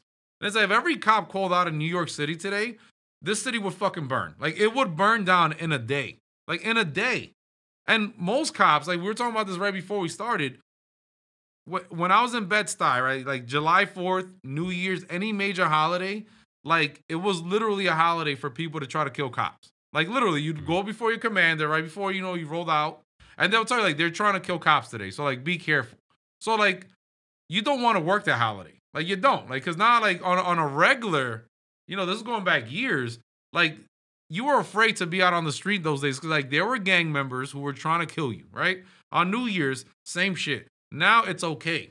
Like now it's okay to kill cops. So it's like, what cop right now? And I feel sorry for the guys who are on the street today. Like leaving work last night, we're like, how many cops are we gonna see on the news tomorrow getting hurt?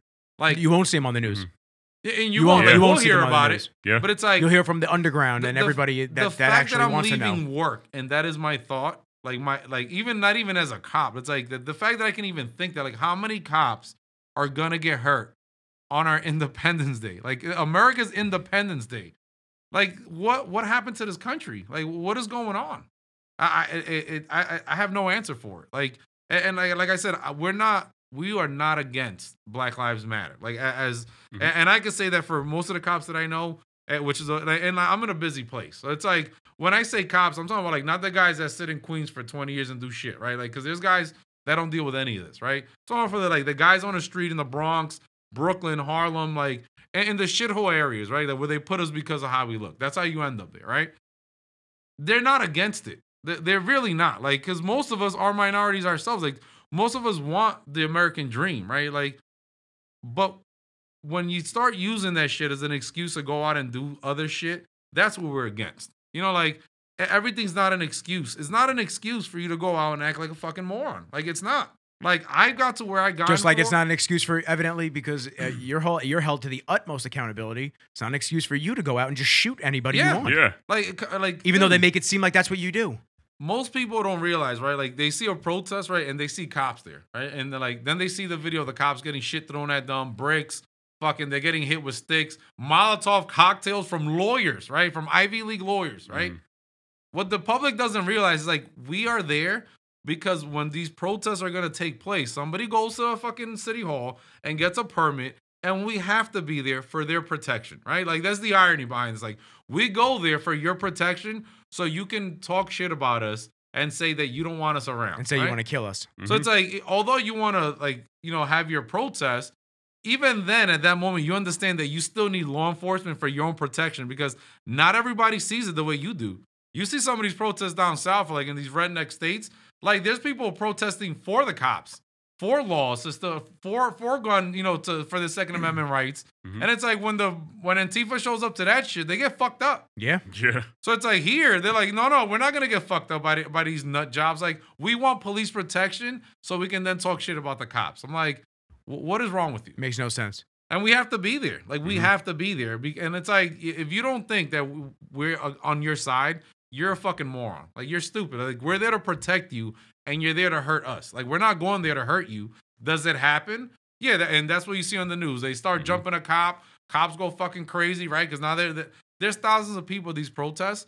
There's a couple hundred cops at best. At best. It's very hard to maintain. Yeah. You get a mob of people. And I've been jumped, dude. I was military. I boxed my whole fucking life. Like, I've been jumped. There is nothing you can do when there's like 10 plus people. Like, even 5. Like, no matter, you could be Chuck Norris. Like, it's not a movie. Like, you get jumped, you're getting fucked up. And you expect a cop now, like, or any law enforcement official, to not be able to defend themselves, like, what, or to not react when they're human instinct. Sure, man. kill me. I'm sorry. Someone starts fucking with me. I'm you like two guys are massive, right? Not me. I'm tiny. Look, you guys are jacked. Like, let's be honest, right? If you two committed an offense right now in New York City, right, or New York State, right, and you didn't want to be taken down, right? The new laws tell me that I can't hit you in the diaphragm, I can't hit you anywhere where it might restrict your breathing, right? So it's like, they're like, whoa, you could bring them down. Like, you do Taekwondo and all this shit, right? Like, you got training. What fucking training? If I grab this dude's arm right now and I try to bring him down, I'm going to have zero fucking control. Zero. This guy probably bench presses 400 pounds. Right? Like, and we do combatives in the military. Like, can I take somebody down? Yes. Is every cop trained that way? Absolutely not. And even with my training, I cannot bring this guy down. Like, easy. If you're jacked up on your like the adrenaline's pumping. Pumping. I'm not bringing you, and I'm not a small guy. No, I'm not bringing this guy down. Yeah. So now the law is like, what do I do now? Joe Rogan was talking about that. He was saying, It was about a woman who was defending, like, whatever, the Oval Office. And there was one guy who just ran right past her in there. And it was about feminism, talking about women can't do everything a man can do because not even a man can do every single thing a man can do. Yeah. Some men are better at this, some are better at that. You bringing it to me, I'll take it a step up where if I'm trying to stop Shaquille O'Neal from walking in the fucking room, it's not going to happen. No. You know what I mean? That guy's going to push you. Yeah, it doesn't Dude, matter. It doesn't matter who you are. On the street, some massive fucking guys. Like, even when I was in my best shape as a cop, like, I have fought these massive fucking guys. Like, where I'll strike them with everything I had, and they don't even flinch. Like, people don't get that shit. It's like, when a guy does not want to go back to jail, right? He may have committed the craziest fucking, like, he may have just murdered somebody, right? You don't know why I'm chasing this fucking guy. Now we stop, and now I got to tell you, hey, buddy, do you mind just, putting your hands behind your back? Yeah. I can't do anything. Like he could have just murdered your mom, right? Like I don't even want to say shit. Like, to even say that drives me fucking crazy. Like, he could have murdered anybody, and it could have been a relative of the same idiot, right? That is yelling at me now because I'm trying to take this guy down. Like, he may have just assassinated somebody you know and love. And now you're there yelling at me because I'm trying to take this guy down. And now the fucking law, the new law is telling me I can't do anything. So you think I'm going to try to bring this guy down now? Absolutely fucking not. I'm saying, have a nice day. And I'm going to take a report. Let the detectives figure it out. Yeah. Carry a boomerang. Just hit him with a boomerang. They want all these laws passed. And this idiot, I forgot this... They went on the news yesterday. He's like, the NYPD slowing down, right? Like, they're slowing down their response times. Like, we want that investigated. We're not slowing down. We can't do anything. And you don't want to go. We cannot do anything. Like, I don't want to speak like for the NYPD, right? Like, because they're gonna fucking, you're not a representative, right? If I can't do anything, what are you gonna do? That's what you wanted me to do. You didn't want me to do anything. So now your complaint is that I'm not doing anything. You're not doing enough. Try to take down a fucking 240-pound guy who's on something, right? Try to take him down with a leg sweep, right? That's what they're telling you. Take him down with a leg sweep. I've had friends that are bouncers that, dude, I'm talking bodybuilder. Like, we're talking, you know who the person is. We're talking like 260, big, shredded. You're like, not bringing that dude, guy down. No. He was bouncing. Kid probably like 200 pounds on all kinds of shit. He said, I couldn't have hit this kid any harder, and he didn't even move. Like, he just didn't even feel it. And the upside to that is, like, I've fought little guys on this job that fucking gave me a run for my money, right? Just because a dude is small, like, size is not that relevant to how you can fight, right? Some of these dudes grow up in the hood fighting their whole fucking life. And it's like, I see this little dude, I'm trying to freaking put him in handcuffs. I don't know, this fucking guy's, like, Mike Tyson with his hands, and I'm like, holy shit! And not only that, now this kid runs 100 miles an hour. I can't catch him. Like, and when I do, I'm winded, and I gotta fight for my fucking life. But like, not at that moment while I'm fighting for my life, right? I gotta somehow consciously, subconsciously, say I can't hit you anywhere past fucking your waistline. Like, are you fucking kidding me? Be fucking Three Stooges out there. Whoop, whoop. That's insane. That is insane, dog. I can't, like, how am I gonna be able to do my job with no tools whatsoever? No tools. It's like years ago, I didn't even want to use my mace, right? Like, people are like, oh, use your mace. Mace doesn't stop everybody. No, right? I've seen tons of videos of dudes getting right back at me. There's guys that train and mace each other all day. So, like, if you get hit by, like, just like we got that shit in the military, after a while, you get so used to it that it doesn't even bother. You just feel the heat, right? Like, we had competitions in the Army. Well, we would sit in a Connex, right, like a crate, right, a long crate, and we would drop these tablets of CS, and we would compete to see who could stay the longest in there. Like that's how stupid we were in the military, right? But it's like, if I can train, like, on myself to get used to that, the shit we carry in the streets, like, that's military grade. Yeah. You know what I'm saying? Like, now I spray you. What am I? I'm literally just putting liquid on you. Like, it's not gonna bother you. I told you. So I've never really used my mace because it does nothing. Gotta carry bear mace. Yeah. How many times have you seen a dude get fucking tased and they're like, and they rip the fucking prongs out? And you're like, you told me they're supposed to be surgically removed, right? They're surgically removed. Like, these things, like, they pierce skin and now they send a shock. They expand. They go to muscle, right? And there's dudes that just fucking rip them out. What are you gonna do now? Right? Like, can't pull your gun. I mace this guy. Now I tase him, and he's still standing there. Like, I fucking, like, I'm blowing wind at him. How can I bring you down now? Just ask him nicely. You gotta say please. You know, some of these dudes are tripping on acid. Some of these dudes are on these crazy, like, you don't know what these people are fucking on when you stop them. One of my worst situations was with a female, right? This chick had to be like 6 feet tall. I was a rookie. Oh, shit. I was a rookie, right? You fought Wonder Woman. She showed up to her boyfriend's house with a fucking butcher knife. This is a true story. Yeah. We get there, and she's like clobbering this guy's fucking the door to his house, right? Oh, Jesus Christ. Tall, skinny, looked like, you know, like, and she actually was a ball player, a college ball player, right? We try to bring her down, right? It took almost 8 cops, like my size, right, to bring this chick down. Like, I shit you not. Like, this chick had to weigh 170 pounds. She was tall, right? But very frail. We could not bring this girl down. And she was throwing us around like we weighed nothing. Like nothing. Like, we had to fight this chick for a very long time before she went down. And it's like, if I'm driving, right, up, down fucking Marcus Garvey Boulevard, and I see this shit, what am I gonna see? I'm gonna see 6 big savage cops beating the shit out of some person. She was tripping. We still, to this day, I don't know what she was tripping balls on, but like, she had the fucking strength of like a god. Oh, she had the strength of Thor. I shit you not. And it's like, we struggled to bring this person into handcuffs, like even safely, like for ourselves. Like, we had cops that got hurt. Like, she was throwing guys around. Like, people don't understand that. Like, at that moment, that fight or flight, like, some people are gonna get that jacked just off adrenaline. Yeah. Like, now you mix adrenaline and some sort of fucking drug.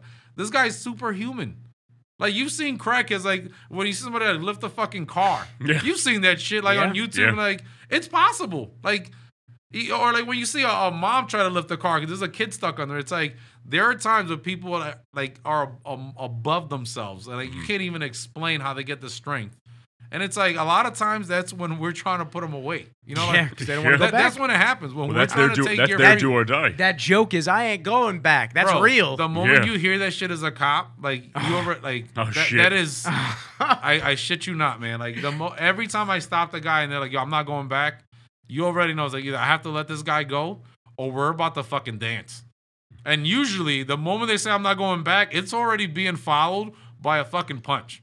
If you're lucky, by a punch. You know, like, if you're lucky, that's all they're coming at you with. Like, some of these dudes don't want to go back, man. And some of these, like, in New York, you could get arrested a million fucking times and you're out the next day, right? But some of these other states, you got that 3-strike law shit. It's like, they come up here with the same mentality. They don't know the law, you know, the penal law in New York. They think, like, this is my 3rd strike. Like, I'm fucked for 10, 15 years for this one. You're gonna fight. And it doesn't matter how big this cop is. Like, you're gonna fight this fucking guy till you're free. So we need a bunch of Ronnie Coleman cops. Yeah. No one. You saw him on Joe Rogan. He's like, nobody stepped to me the entire time I was on the force. He's like, every day I kind of like wait for it. I'd be like, oh, is this guy gonna do it? And nobody would do it. I always wanted a partner that was bigger than me because, like, they don't fuck with those guys. So right? it's very funny that you say that. So one of my exes wanted to become a cop. Little girl, like nothing. And my buddy Anthony that I was telling you about, I had her talk to him because he's a cop and he's also a black belt.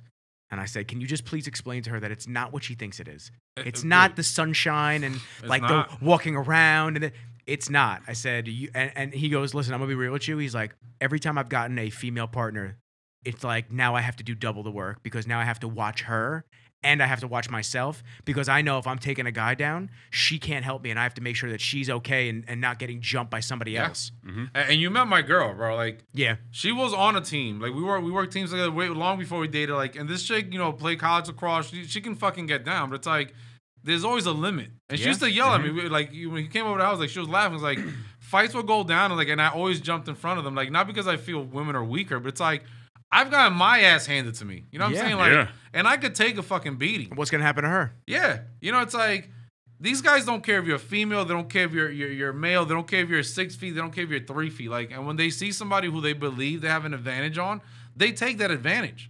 Like a lot of my partners have been bigger than me, right? And a lot of times when we got into shit, they didn't want to fight the big fucking guy. They're like, I'm going to fuck this. And they'll say, I'm going to fuck your fat ass up, right? What they never knew, right? Like, it still don't to this fucking day, is that I can fight, right? So my partner would sit there laughing. And then next thing you know, this guy's sleeping on the fucking ground, right? I'm not trying to, you know, puff myself up. Like, 99% of the time, that's how it went down. And even when they woke up, like, you can ask my friends we start to meet they'll tell you these guys like his fat ass ain't knocked me out. Like, no, I did. I hit you one time. Like one time. Yeah. Right? While you were sitting there throwing a million haymakers and trying. And it's happened. That's why I don't like wrestling, right? Like I've wrestled in the military. Like I don't like getting to a point where like you can reach anything on my belt, right? Like cause now I'm at danger. My partner, God forbid you get my gun, right?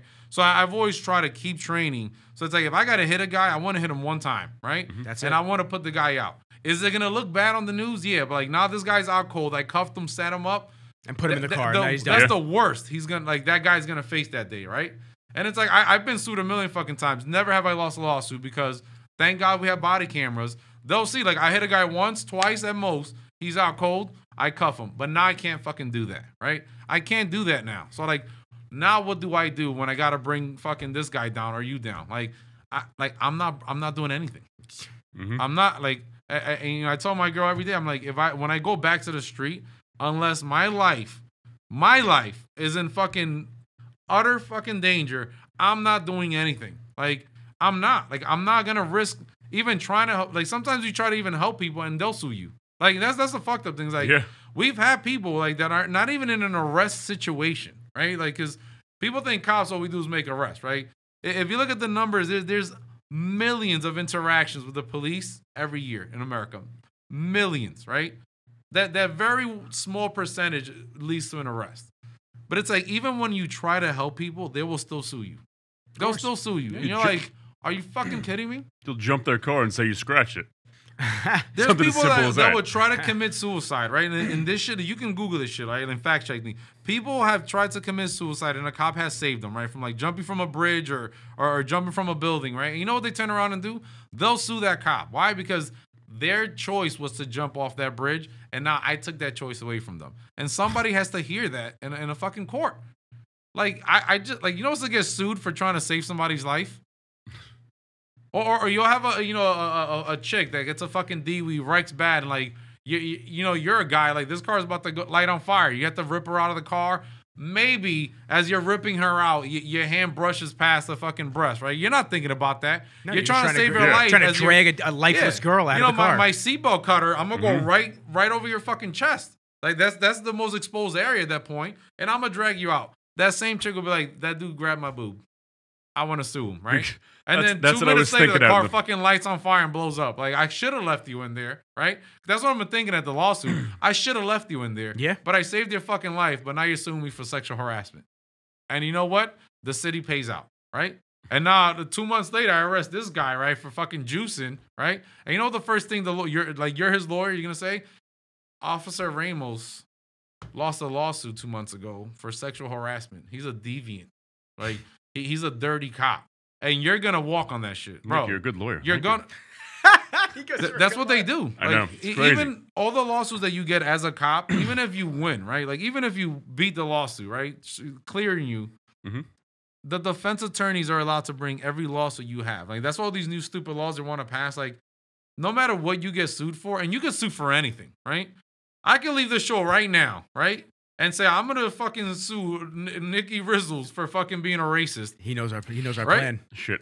And it has to be heard. It has to, like, anything you file in a courthouse, in this state, in this country, has to be heard. So I can sue you for anything, right? I'm gonna sue you for not petting, right? I'm gonna sue you for not petting Kenji enough. And you could. Your right? salt lamp dried my throat. You can say I have a bias towards, Japanese fucking dogs, right? And like, now I'm in court 2 months from now, something completely unrelated, and some fucking douchebag lawyer and say he has a problem against Japanese people, right? Should have seen how he treated my dog. That will be enough. He walked in. Jury, right? He walked in and said, "God damn, you're from Japan. I know it." That will be enough for the jury to say this fucking guy's a racist. Yeah, we go back to the jury. Right? Hopefully, John. We go back. That's hopefully we go back and John wasn't on that one. That's what it goes back to. That's who you're facing when your life and your freedoms are on the line, right? Like, but somebody gets to make me look bad every time I go there. He goes into court and it's just a bunch of Japanese people. Dude, I got one law. And Kenji on the stand just looking at him with like an angry face. Let me tell you a great story, right? We have the civilian complaint review board, right? Like, it's a bunch of fucking do-nothing libtards, right, that hate us, right? If you feel I have violated you in any way, you're allowed to file a CCRB, right? So quick story. We get this call for a burglary. Me and my partner. We get to the job. There's a dude waiting outside. Right. The description is, let's say male white with a beard, green shirt. Right. I get there. There's a fucking white dude, green shirt, beard. I'm not jumping on you, right? Because it could be a million white guys who wanted to wear a green shirt, right? Guys like, hey, yo, it's me, right? I'm like, what? And we have cameras on, right? It's me. Okay, what's going on? Like, we're there for a burglary, right? We talked to the guy. A couple seconds go by. We realized that this guy called because he thought somebody broke into his house, right? But when he gave the description of the criminal, he identified himself. Right? What a jerk. Thank God, right, that we didn't jump this fucking guy, right? So now I'm like, wait, this is fucking weird, right? Like, I'm like, sir, do you have ID? He gives us his ID, address matches, right? Job's done, right? At this point, job's done. Again, this is all on body camera. He was pissed you Guy asked for wants to ID. take it a step further. No, he didn't even get mad, right? He's like, 1 second, I want to show you my apartment, like my house. I want to show you inside so you know I live here. I'm like, dude, it's on your license. Like, it literally. We're good. This is your house. We're good. You're good. Opens the fucking door. Drugs everywhere. Oh, God. Right? Drugs everywhere. Weapons everywhere. Stop. Bro, immediately my partner fucking jumps on this guy, right? Because like now I'm thinking this guy is bringing us in to like To jump you. to fucking kill us, right? I shit you not, bro. This is a real fucking story. We go in there. No, seriously. Take a Right? look. I have everything in here. We don't even arrest them for all the weapons, right? Because like you're allowed to have certain weapons. This guy was like an avid sword collector. There was shit everywhere, right? Not a samurai, right? Not But we- Japanese. Not a samurai. You know, the law states if you have drugs plain view, right, like which anybody can see, that's an arrest, right?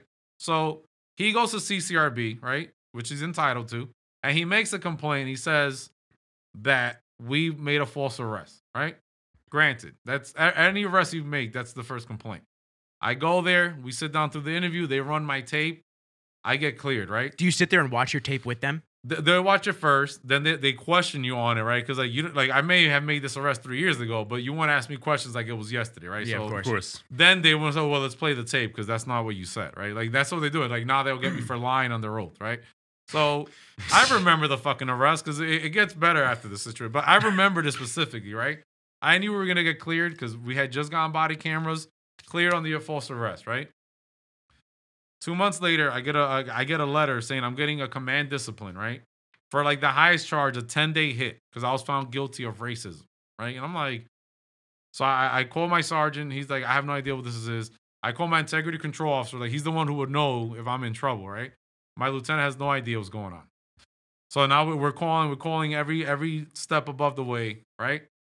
It gets back. This is a real story. During the taping of this arrest, right? There comes a point where we place the guy in handcuffs. We put him in the back of our car. And now we're driving him back to the precinct, right? Guess the guy was drinking a little bit, right? So he had a pee. We're rolling into the precinct parking lot. And as we're getting out, at this point, we're joking with the guy, right? The guy actually turned out to be fucking the funniest guy ever. Like, this happens very often. Like, you know, it's business on the street. You treat each other like gentlemen. And you'll have guys that will literally walk out and shake your hand, right? That happens way too often. That's not on the news, right? Of course not. So we're Absolutely. getting out the car, and now we established like a rapport with this guy, and we're kicking it, we're laughing, we're walking him in, and he's like, Ramos, if you don't get me to the bathroom, I'm gonna pee on you, right? And I'm laughing on camera, I'm laughing, and I'm like, who are you, R. Kelly, right? And we're fucking laughing. They laugh at like he laughs at the joke, my partner laughs, right? Go for the CCRB, right? The complaint was that we had a false arrest. The state gave them the power now to say, right? They went back to that video. You said R. Kelly? Because I said R. Kelly to a African-American person who I arrested, they said I was racist, and I was found guilty of that shit. I shit you not. Wow. 10-day hit. 10-day fucking hit, right? R. Kelly. R. Kelly got you, It bro. was a hilarious joke, right? R. Kelly. Who hasn't made fun of R. Kelly, right? Everybody. But it's like You're making fun of somebody who urinated on minors. CCRB, right? These guys, right, who hate us now have the job to like watch the entire video. And if they don't like something, right, then they can bring me up on charges, right? The guy's complaint, the only complaint the Was guy false made arrest. was that we made a false arrest. That was it, right? And they took it a step further because of the powers that, you know, Cuomo and all these idiots gave them to say that was racist, Yeah. right? Even though the complainant, who didn't file the complaint against that, laughed. it was racist. So oh, now that's when so I go irritating. to any court case, a lawyer gets to say that I was found guilty of fucking a racist act as a cop, right? And if that hits the news, right, which it will, if it's a big enough arrest, that's the only thing you're gonna see. Racist cop arrest fucking guy. It doesn't matter what I arrested this guy for, right? Because now it's on a public record. That's like I was found guilty of a racist act because I made an R. Kelly fucking joke. R. Kelly. R. Kelly. R. Kelly, really. 10-day hit, right? That's what policing in America is becoming. So you think I'm gonna go back out there now and chase somebody? Or no fucking No. way. I don't blame you. I don't think. No I don't. fucking I don't way. expect you to. No way. Like if I could leave, if McDonald's called me today, right? I'm not. If they offer me, what about Rizzle's Productions? bro? If There you you go. called me and offered me the same fucking pay, I would leave I can't do that. right now. Kenji takes up half, or more than half the pay. Right? Because everybody's like, "Why don't you quit?" And I tell people like, "Why don't you offer me a job? Offer me a job and pay me the same. I'll fucking turn my gun and shield in right now." Right? Question: Is it an alternative to go back to the military or no? I'm still under the time to go back because like 35 is the cutoff. Go, but I'm bro. like, Go. if I would have stayed, I would have been retiring in 3 years, right? If I go back now, I still have to give them 15. So I'm like, okay. 3. I'm like, not doing that. And this is gonna spill over to the military. It will. Like Yeah. the military is okay now because they started allowing the gays in and all this shit. Like, first off, let me newsflash. We've had gays in the military fucking For years. always. There's never. right? It's not. Yeah. It's no news. It was called Don't Ask, Don't Tell because Uncle Sam doesn't care what the fuck you are when you're getting shot at in the fucking foxhole. You're there You know for a what I'm saying? reason. You're there to help the country. I had sergeants that were. I didn't give a shit. I'm like, if you had the balls to sit there and get shot at, yo, my man, Doesn't matter who we're you are. brothers. Yeah. We're sisters. Whatever you want to call us out there, right? Now, Obama's one that like passed the fucking act. You didn't fucking pass any act, you moron. It was a cover up. You know why? Because less people started joining the military, right?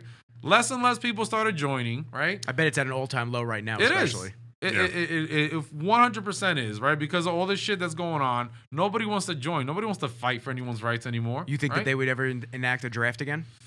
If World War III started, I guarantee you that shit would be overnight. It's Oh, could you imagine the Antifa snowflakes coming out to help us on the front lines? Dude, it's like you have liberals not in the military. Like, look at Fort Hood, that stupid ass fucking major that shot a bunch of guys. Like you don't remember that shit? Like, that was right when I got out, 2009 July. Was that right? in Washington? No, it was in Fort Hood, Texas. It was a guy who was a major, right? A fucking high rank in the military, shot up the fucking base. Like literally as I was leaving Fort Hood, right? That was right before I left.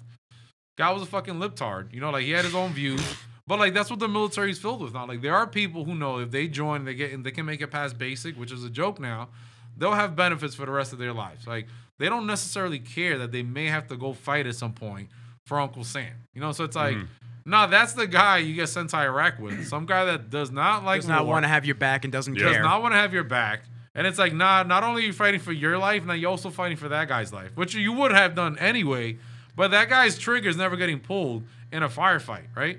Not like that. That's the military now. So it's like when Obama did that shit, it had nothing to do. It had to do with getting points for allowing the gays to been in. Like they've been in the fucking military, right? They just weren't like that would be only somebody that's been in the military that would know that. like now that they're openly gay in the military. Like again, I don't like. Once again, it's cool. It is what it is. It's like when they passed the the law about letting women go into combat. We didn't fucking care if women wanted to fight. Like that wasn't like I don't want to. Like, look, if this chick can shoot 40 out of 40 with an M16, I don't care if she's 5 feet tall. If I got this 6 foot fucking pound guy that can't hit a target to save his life, like I'll take her 10 out of 10 Look times. at this. She's a smaller target. Yeah. Even better. Yeah, it's just a You know what I'm smaller saying? Like, target. and it's Even true. better. She has a smaller fucking target. Yeah.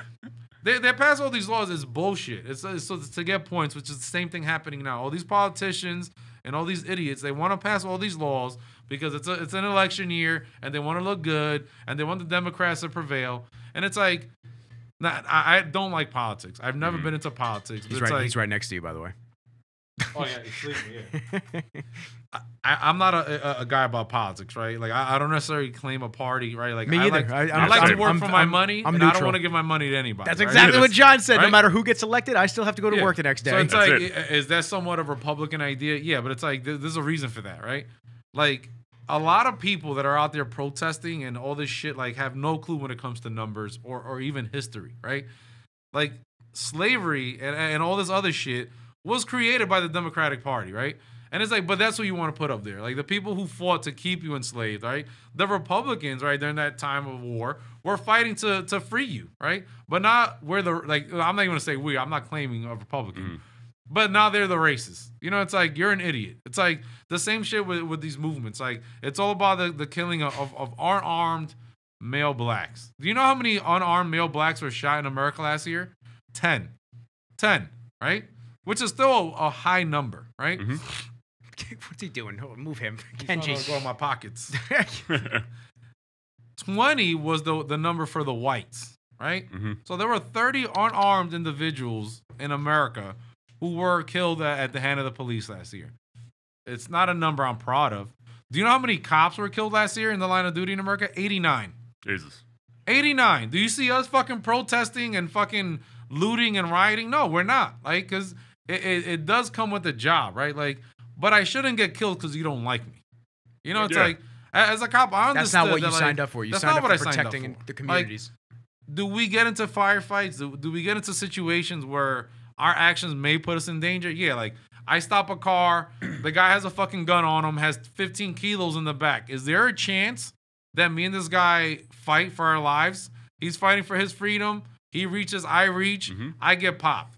That a cop will understand. Like, Sure. Every cop in the country, like, that guy was armed, and he was armed for a reason, right? That's when it says, like, it's job related. Now, when a cop is sitting in a car or at a gas station pumping fucking gas, and you pull up on this guy, right?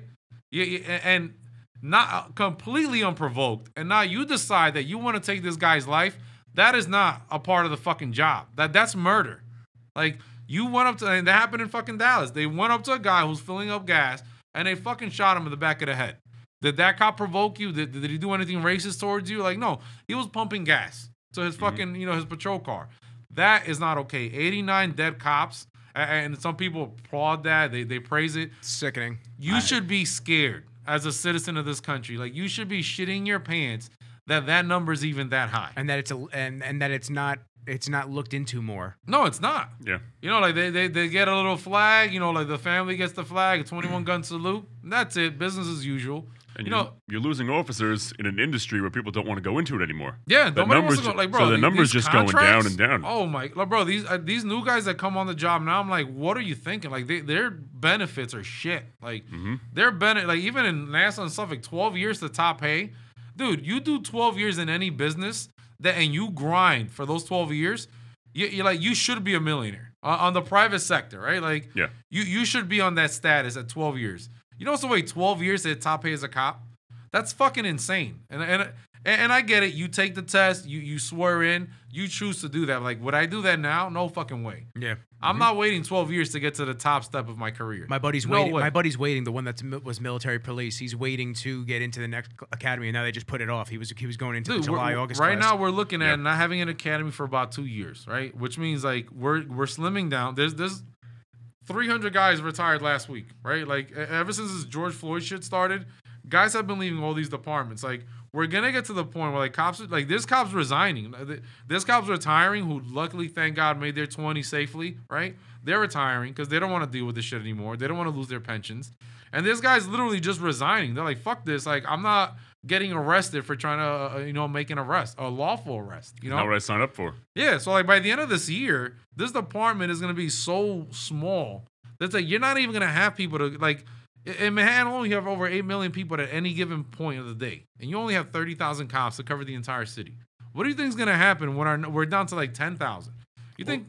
That's my whole issue with the whole quote unquote defund movement. First off, it's idiotic. It's so stupid. It's idiotic. Second off, if anything, you need to refund and you need to put more money into the police departments in the right way, such as more training, more combat training, more de-escalation skills. We get no training. I will say that, like... But, dude, Jocko, I told you, Jocko Willing, he was talking on Joe Rogan's podcast.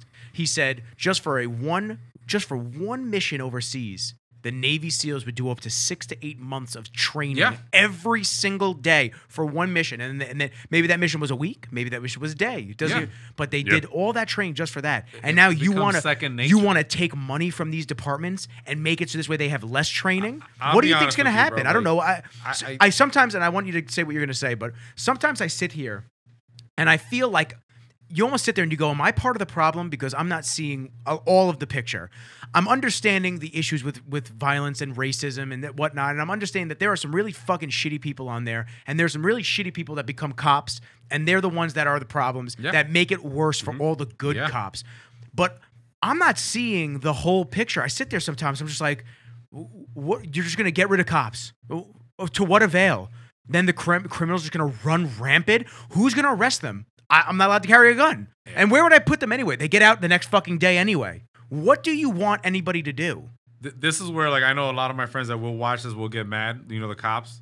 I don't disagree with it, right? That sounds crazy. I don't disagree with defunding the NYPD, right? And I'm a cop, right? I can't tell you how much fucking money is wasted on bullshit. Bullshit. There's so much shit, so many units, so much shit that, like, there's units I didn't even know about, you know, like in almost 9-10 years on this job. And it's like after they defunded us, like, which already happened, I did like a list of hundreds of names of people that got kicked out of units, right? Like even my lieutenant who had like 18 years on was looking at this, like he didn't even know what these units were, right?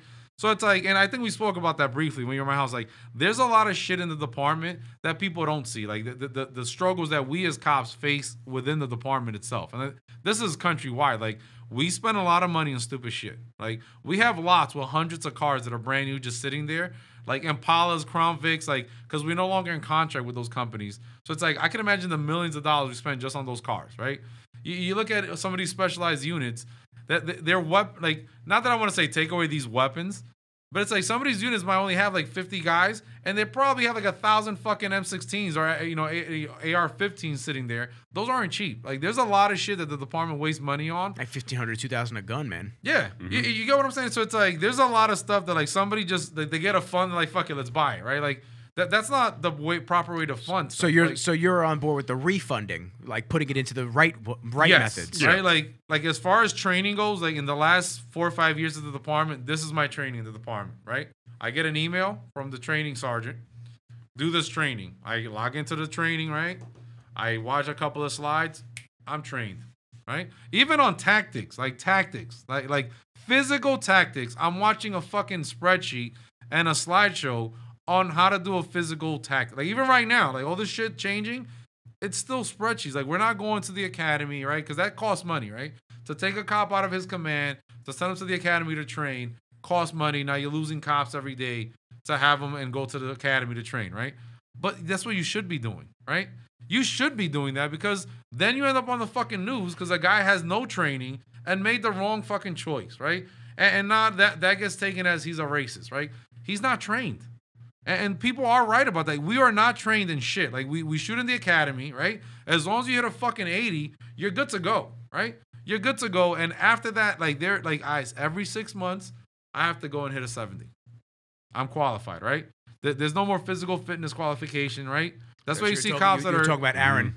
You see, who was a big guy, and who we had on the podcast. All right, who was a big guy. Yeah, Aaron's a good dude. There's no physical fitness at all once you pass the academy. So you see guys that get to that size and they're on patrol and that guy's in charge of like keeping safe, like the public safe or chasing a criminal. Like he's not catching anybody. The only thing he's going to catch is a fucking heart attack. Like there's so much shit that should be done on this job and this department and it does not. So it's like when this whole defunding thing started, like I sat down with a lot of friends of mine who were cops and I'm like, I'm all for it.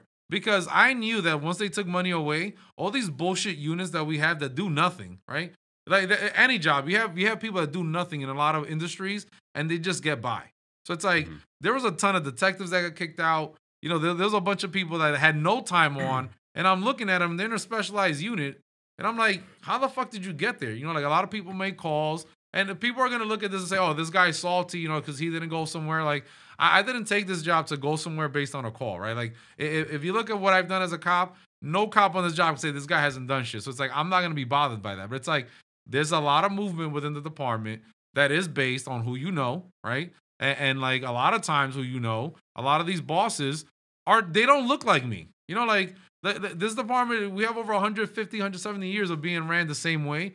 That does need to change. It does need to change. You know, it's like I should like, and I don't want to make it about race, but it's like when the department started, it was all Irish and Italians, and like they fought amongst each other.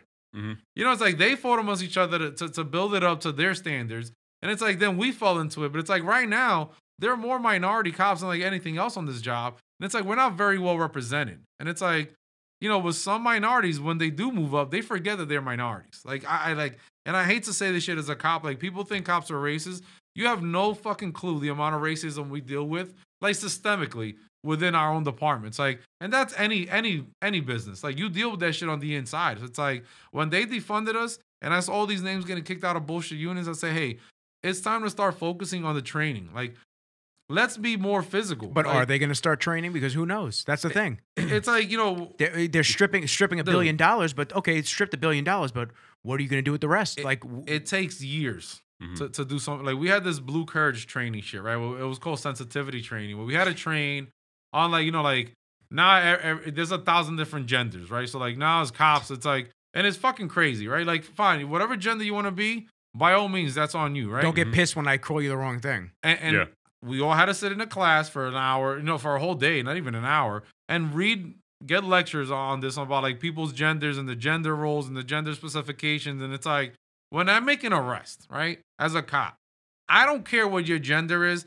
I don't care what your fucking race is. Like, I don't care who you are, right? I go there if a crime is committed, right? My job, you know, legally is to enforce whatever I can at that point, right? If there's an arrest, I will effect that arrest to the best that I could lawfully, and then I go bring it back to the precinct, right? Now with all this shit, we have to consider all of that before I even put handcuffs on you, right? Like, because now if you look a little girly, I don't know what this guy identifies as. I don't even if this person identifies as a guy, but it's like now when I bring in an arrest and I bring him back, there's like a million investigations I have to do now just for that. There was a class on that, and it took over 2 years, right, to get almost every cop on the job trained for that. Like, and we went to the academy for a day, and we listened to these lectures over the sensitivity shit, right, which is fine. Like, we should be up to date with you know, with the society, like that I agree with, but it's like that took over 2 years, and there's still people getting that class now. So it's like when you start training, it's gonna take a long time, and what the public doesn't realize, like, you need money for that. You know, like the people training us weren't cops. You know, there were people being brought in from all over America, being flown in, who are expert in the subject matter, and some of them happen to be retired cops. Some of them were retired attorneys and lawyers, right? Because it's like we had to get both sides of the spectrum. Like we had to see it from a cop's angle and from the lawyer's angle for like the legal aspects, and that took an 8-hour class. It still took almost 3 hours to look at some slides and get a speech. So it's like the training is going to take forever, but it needs to happen. You know, it's like we don't have that many cops. You know, in the Army, I got fucking training every month. I did combatives every week. I went to the range very often. Like, my life depended on that training and somebody else's life. Like, even first aid. Like, we didn't just train to kill people in the military. We got trained in first aid. Like, in the event that, like, if you hurt somebody overseas and they were defenses at that point, we had to render aid. Like, even as soldiers at a time of war, right? Which sounds fucking crazy. You're in this country fighting for your life. You shoot a guy at war, and your job then becomes to take care of that guy, right? Like, that's at the military level. So it's like, is training important? Absolutely, because now if that makes the news, like you shoot a guy, he's still breathing, and you don't take care of him, you look like an asshole. At the end of the day, you're there for war, you know? So it's like, cops should have more training. We don't get enough. We do not get enough training. Everything's behind a screen now. And that is like, those are all the new guys now. Like, when I first got on, it was very minimal training. You know, now there's like no training other than the range. That's it. And you go get a first aid class every like 2 years and you pump a fucking dummy. That's it. But it's like, as far as any actual training, everything's on a slide. So it's like, I don't disagree with, like, where's all this? I didn't even know we had a $1 billion budget. I had no clue. No clue. I'm like, where the fuck is all this money going? I pay for all my stuff. I pay for my uniforms. I pay for, like, literally the only thing you get for free is bullets at the range every 6 months. That's it. Like, everything that I have on me, I paid for. Are you allowed to go to the range anytime you want or no? Like, this is how crazy it is. You can go one Wednesday a month to the range for free, right? And it has to be the last Wednesday of the month. So everyone goes. So everybody's there. So, and exactly. So, like, you have to call in advance to get a slot, and there's not that many slots to begin with. So, if you don't get that, you're not going to the range. So, if you go any other time, they charge you for the round. You can't go any other time. You're only allowed 1 day a month to go shoot 50 rounds. I think it's like 100 rounds for free. Makes no fucking sense. But look at where look where they spend that money. They're giving you bullshit little slideshow courses, right? And then sent you on hours of in-person training for not hurting somebody's feelings. Yeah.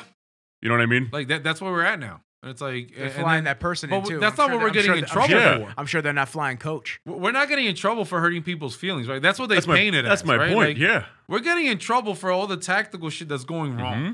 Like I look at a lot of these videos, and I, there's people like, oh, the cop wasn't wrong. Like, I'll be the first like that cop fucked up, right? And a lot of these videos, if you break them down to the tactical part or the tactical Step aspect, by step. Mm-hmm. a lot of these things could have been prevented. And I hate to Monday morning, like, well, he's Monday morning quarterback. No, I'm not. Like, I've been involved in a lot of shit. I've pulled my gun out. I've been in fucking shootings. Like, the more you train, the more you're gonna be able to react. Becomes right? second nature. Yeah, and that's what it is. Like, you train in the gym all day, so like like the more you train, the better you know how to do your job, right? Or how to get a better turnout for what your goal is, like to get shredded, to build muscle. Like, if you train the wrong way, you're never gonna build muscle. Like you're gonna probably tear muscle and get hurt, right? Yeah. I gotta stop eating all that Talenti. You know what I'm saying? It's like that's the same for us. It's like if you don't train, right? Like you're gonna make mistakes, and then you're gonna leave it to the public and all these fucking liberals to decide on your fate. You're already wrong. Yeah. Mm-hmm. Like I say, like you're already wrong if you're leaving it up to somebody else to dictate your future or your freedoms. Like you gotta train. It's like I've had partners that like that. When I was boxing, they wanted to box, and they kept going. Like there's guys that go to MMA, like, and it's like, and even then it's fucked up. It's like I've trained in boxing, right? I've had lawsuits where like I've hurt somebody where they like a fracture, right? They hit somebody in the eye, whatever, right? In the lawsuit, these people are like, well, he has extra training because he boxed.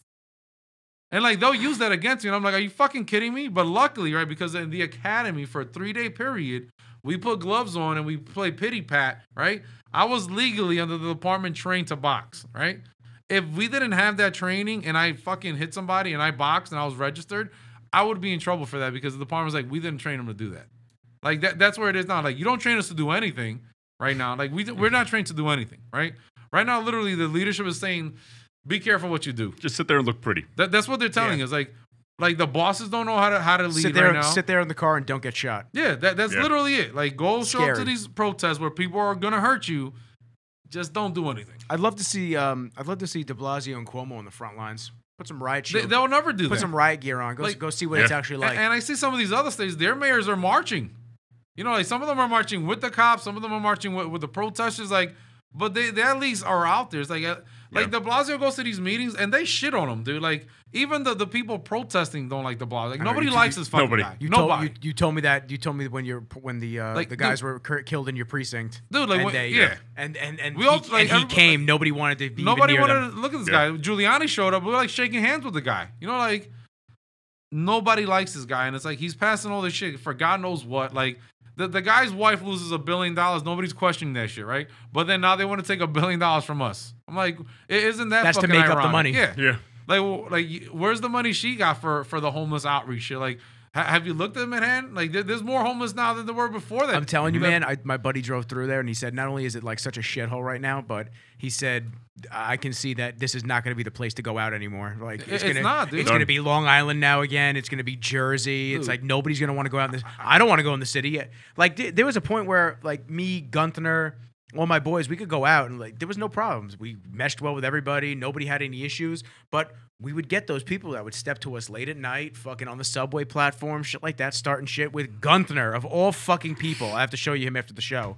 It's fucking. He's wearing a kilt one day, and the guy starts fucking with him. I go, dude, he's wearing a kilt. This is a man who doesn't care. Yeah, like that's not a guy you. This is not the guy you fuck with. Like, please just walk away. I actually wind up looking like I'm quarterbacking the other guys. I'm like, please just go away. I'm telling you, you're gonna be really upset with the outcome of this one. It is sad to be in the city right now. I don't even want to be near the city. Mm-hmm. Dude, I drove my friend Douglas last night to Penn, this morning, and dude, it's insane. It is insane the amount of homeless that are out there, and it's like then I see all these young kids, like we saw these 3 kids. They had to be no more than like fucking 10 or 11. Like this is 3 in the morning, right? Like we're not talking about like 3 in the afternoon. Even at 3 in the afternoon, like why is your 10-year-old walking around the streets of Manhattan? Where are you? Yeah, like there were a lot of people you could tell were up to no good. Like, you know, me and him stopped at McDonald's so I could get coffee because, you know, I had to drive back to Long Island. And like those same 3 kids that we saw at the light were posted up in front of this McDonald's. And when we walked out, like literally the first kid looks at me and like they got the point. Like he looks at me, sees the tattoos, right? He stereotyped me, but then he walked away. Like as I'm walking out, they did you know, they checked us out. You know, my boy Doug is a big dude, right? You know, big black dude, and he sees me. We weren't an easy target, so they kept it moving. Like I knew, like, but these kids were like 10. I shit you not, 10 or 11-year-olds at 3 in the morning. Well, so I told my grandma. I said, listen, I know you stay around our area. I said, but even still, I see a lot of shit going down. I said, you gotta be careful. You're a target. I said, you're easy. You know, you're an easy target. I'm not joking, man. There was a group that looked like you get that feeling. You get that creep vibe where you just know, and don't ignore the creep vibe because the creep vibe 90% of the time your is first right. reaction is the right reaction. Dude, my mom and I were walking, and I'm telling you, like 4 or 5, maybe 6 people, you could just tell were just looking for problems on the bike trail, and like eyeing us up, this and that, and then they saw Kenji come from behind me, and they stopped looking at us, and they kept walking away. So I was like, I told my mom, I said, listen, Mom, I said, if we didn't have the dog there, that interaction might have been different. Yeah. It really might have been different. It's so many, the homeless shit is getting out of hand. And I'm like I don't even know how to battle this thing. You know, it's like, well, the crazy thing, when I went down to Hawaii multiple times, the homeless situation down there is absolutely insane. From what I understand, they not bust because it's a fucking island, but they flew down the homeless to go live, like they gave them money and they promised them better lives and this and that, and they made them go live in Hawaii. Now, first off, Hawaii seems like an amazing place. It really is. However, there is a lot of gang stuff going down there, not only with the locals, but with the Yakuzas and the triads, because the Japanese come over and they claim areas of the island. Mm-hmm. Super dangerous for tourists. Like, oh boy. And a couple of my boys were telling me that. My boys' military police was telling me that too. But the homeless is just insane. I went to go walk on the beach early one morning. They're just everywhere. And there was one guy that I'll never forget in my fucking mind, man. It stuck out to me so bad. This one guy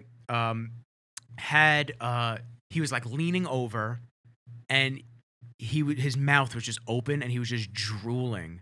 Constant, like just coming out, like, but you could tell sticky, like it was like dehydrated too, and this and that. And I just sat there for a second. I just went, you know what, man? I was like, fuck it. I said, let me just get this dude something to drink or a breakfast or something, like just to. I can't fix his homelessness, but maybe I can just get him a meal real quick, like just to try to be nice. I went and got him McDonald's, 2 waters I put in the bag, and I kind of left it near him, and he barely had the energy to like turn and look at me. And I said, hey man, have a blessed day, dude. I said, have a good day, dude. And I just walked by, and I saw him like go for the bag afterwards, and I felt good, but I was just like, how you can't help all these people, like it's so and bad. Even that kind gesture is like, you didn't help the guy. No, you know what I mean, like, because now what we create when we do stuff like that, we keep the cycle going. Yeah, right? Yeah. You know what I mean? Like he'll stay. Did it out of the kindness of your heart. He'll stay doing that. He'll stay in that situation. Yeah. But I mean, he really it was like at that moment he did something that worked that gave him a an outcome. Like the outcome that he wanted was to get something. So it's like now he's gonna do that to the next guy and the next guy, and it's gonna to the point like he's never not gonna not want to be homeless. Well, it's like don't feed the animals. Yeah. As bad as that sounds in that context, don't feed the deer. It's a lot of this I blame on government programs. A lot of it I do. And we spoke, me and Nick spoke about this when he came to the house, right? Like, I was looking, Candace Owens, like, she is hated by the minority, population right now because, she speaks the fucking truth, right? They keep blaming this stuff on, like, people not being at home with their kids, right? Like, no fathers around and stuff like that. She said, like, I think it was, like, the 1970s, right? The number of single mother households, like minority neighborhoods or minority children, was like 21%. And she said that was a super high number at that time, right? So then they started funding that, like through welfare and like housing and all this other shit, right? And she's like, the number now, it's almost like at fucking 80%, right? 80%, right? And she's like, well, they created, right, was an excuse to make you not want to be in that family establishment, right? Like, because they know, like, the statistics are crazy. They are crazy if you don't grow up without, both parents at home, right? It's as sad as it is to say, right? But it's like, we just keep feeding the cycle. We're not stopping it. Like, it's almost like we're like comforting these people to know that you don't have to be there because we're gonna give you money if dad's not around or mom's not around. It's like you're not helping these people. It's like some of these people need the help. I get it, but it's like I know people who literally prey on child support or like not that I'm trying to bash women because there's guys and women who collect child support but there are people who know like if I have a kid with a certain person, I could get this guy's money or I could get this chick's money for her flaws. And it's like, because there's a system in place to do so. Like there's a system in place to abuse. It's like I worked in, in projects, like for 9 years. And I shit you not, like there were Lamborghinis outside. There were Bentleys. There were Rolls Royces. There were better BMWs than the shit I had. It's like, and you're like, wait. Sure, my car looks cheap out there. It's like, you're seeing that, Sean. You don't want to see a $250,000 car in front of a building where somebody might be paying $300 to live in. Like, where the fuck is this money coming from? And it's like, and it's a cycle. And it's like now every kid in that neighborhood sees this car, right? And it's not about race because I'm not even putting a race to the owner of this car, right? This kid is going to grow up in that same neighborhood and see that car outside of his building. He's not going to want to be Donald Trump, right? He's going to want to know, how did this person in my building acquire the funds to get this car, right? And typically, right, when it's through illegal activity. It's through illegal, absolutely. So now you think he's going to idolize, I'm not going to say Donald Trump. That's a horrible example, right? Nobody wants to grow up to be Donald Trump, right? But like, he's not going to want to grow up to be LeBron James or Alex Rodriguez, right? Because, like, these guys had to play baseball their whole life. They had to go in the gym all fucking day. They had to play basketball all day to maybe go to college and maybe get a scholarship to then maybe be drafted, right? This guy, all he had to do was go buy some drugs and chop it up, cook it up, put it back out on the street, and hopefully sell enough where he can have a fucking Ferrari outside of his house. Like, that's what these things do for people. Like, you're putting them and you're like, they put you in the projects for a reason. Like there's a reason you got pushed there by the government. It's like they're not giving you a house. Like all these fucking houses that are like, why don't you put people in houses and put Section 8 on that mortgage? You know what I'm saying? Like they're not gonna do that because they don't want you in that neighborhood. And it's like, but then it's like, then you blame that on us, right? Like you blame it on the people who have nothing to do with why you're there. Like, I'm not the reason you live there. Like, there's a reason you're pushed into those projects. The same way it happened in Chicago. Like, there's projects everywhere in America.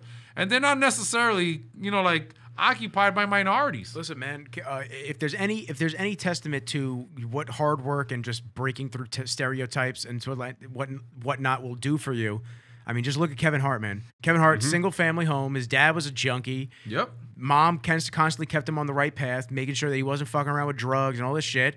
Put him through, all the different stuff that he went through, accolades and whatnot.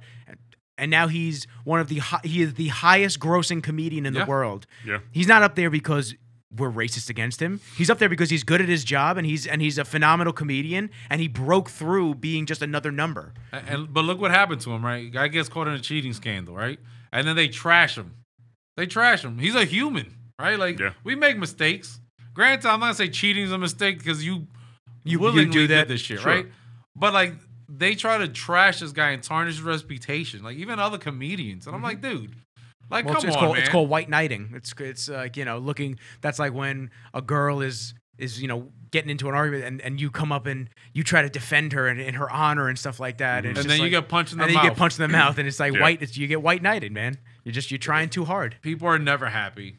No. People are never happy, and it's like they always have to bring somebody else down. It's like if you focus on yourself, right? Focus on yourself first. Focus on your children and your careers, and it's like not everything is bad in this fucking world, man. Like just like I hear when people say not all cops are bad. Not all people are fucking bad. Don't stereotype it to a uniform. Like not all people are bad. Like just like the projects, I don't think the projects are bad. 99.9% of the people there are good people, like who don't have the means to unfortunately don't have the means to get better. But like a lot of people who are successful in this world grew up in that atmosphere. That's not an excuse for you to be a piece of shit. Like a lot of those people grew up because they didn't want that lifestyle. I remember my dad was on welfare. He got WIC and all that shit when I was a kid. He wasn't a rich guy. And it's like, as I grew up, like, I didn't want that for myself. I'm like, it's like part of the reason I joined it. And I tell people, like, part of the reason I joined the military, right, is because my family came here as immigrants, right? and I wanted to earn their citizenship, right? They became citizens, right? I was born here, so I was given a free pass, right? And now, I don't mean to cut you off. There's a kid down the block from me in my development who, he was adopted, and his sister, I think he's Guatemalan, both of them, but he's joining the Navy in 2 weeks because he said, I want to feel like I've earned my Like you've place earned here. your place here. You know, it's like I didn't ask to be born here. So it's like, and out of the respect, like my father, like if I could be half the man my father is, like I would die happy. You know, so it's like, but he eventually became a citizen. You know, like, you know, he had a rough life here. You know, he got here like fucking 16 years old trying to make things, you know, like who comes, like when people talk shit about immigrants, I hate it because it's like not everybody came here as an immigrant. You know, it's like, well, we forgot it's like that all these people that paved the road for us, like none of them were born here. But like they came here and they fucking grinded it out. Like, you know, the Italians, like the Irish that came here. Dude, I'm third You know, generation. they're all the fucking docks. I'm third generation Italians, second generation, third generation Irish. They didn't get a free pass when they got here, right? What upsets me is like that some of the people that do come here, and I'm saying this as like a child of an immigrant upbringing. Like there are people. I still have family members who aren't citizens and been here like 30 fucking years. I'm like, you're a piece of shit. Like, and you know, like it upsets me because like it takes 2 seconds to go and sign up for your citizenship. Like in 30 years, you should have got it. But it's like you don't want to pay taxes. You want all these free programs. Like you don't want to pay for healthcare. And it's like then you want to say somebody's racist because they want you to do that. No, like my taxes pay for all that shit. You know, like. If I make $140,000, 40 to 50,000 of that shit goes in taxes. Like paying for somebody to do nothing. Yeah. Like that's not racist. That's the issue. That's the issue with all this fucking. Listen, it's hard because you know the unemployment. A lot of people, like especially the gyms, man. Right now, I know the gyms need it, and I know the workers need it. The gyms need the unemployment. It's crucial to being able to keep your business afloat for the unprecedented times. But at the same time, you look at the amount of people that aren't fucking working. And the people that need to get back to work because they're getting paid to do stupid shit, sleep all day and fuck shit up at night. And you're just sitting there and you're just going to keep accepting it and allowing it. And then when they say that the extra $600 a week goes away at the end of July, then they go, oh no, that's fucked up. You can't do that. Yeah, now they're gonna bump it up a couple more I can't wait months. for that to get taken away. No, they're gonna wind up expanding it. I think they did. They're gonna do that. They're gonna expand it. Yeah. It's like to please the masses. That's all. And that's the general message. And it's all smoke and mirrors. Like they don't give a fuck about you. Like, no, they don't care. Of course not. They care about re-election. Yeah, that is it. Here's the thing, because I really don't want to get into this at all. But I'm gonna like graze the topic, and I'm gonna have everybody, if you're listening, do the research. And if I'm wrong, let me know. But I don't know because I've heard from multiple sources. Black Lives Matter, any type of funding that goes to them, it goes to Biden's campaign. Have you seen that?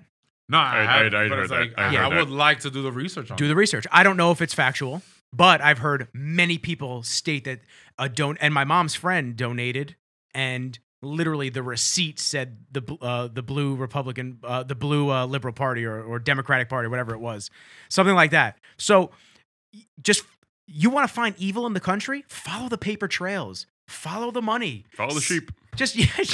No, don't follow the sheep because there's too many of these motherfuckers.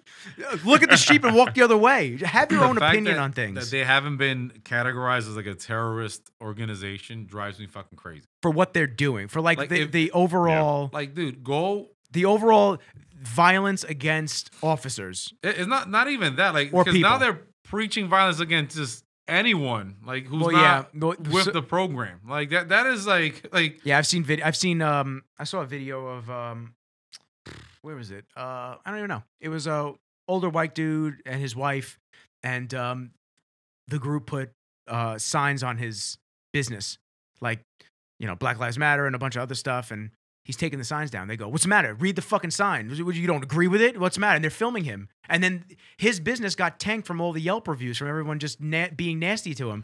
That's like, you don't stupid. Listen, man. You don't have the right to tell somebody that they can put that they should or should not put something on their business. Don't go around telling other people how to feel. You can get your message out there in a lot of other ways by just being proactive in issues and within your own community, which you stated before.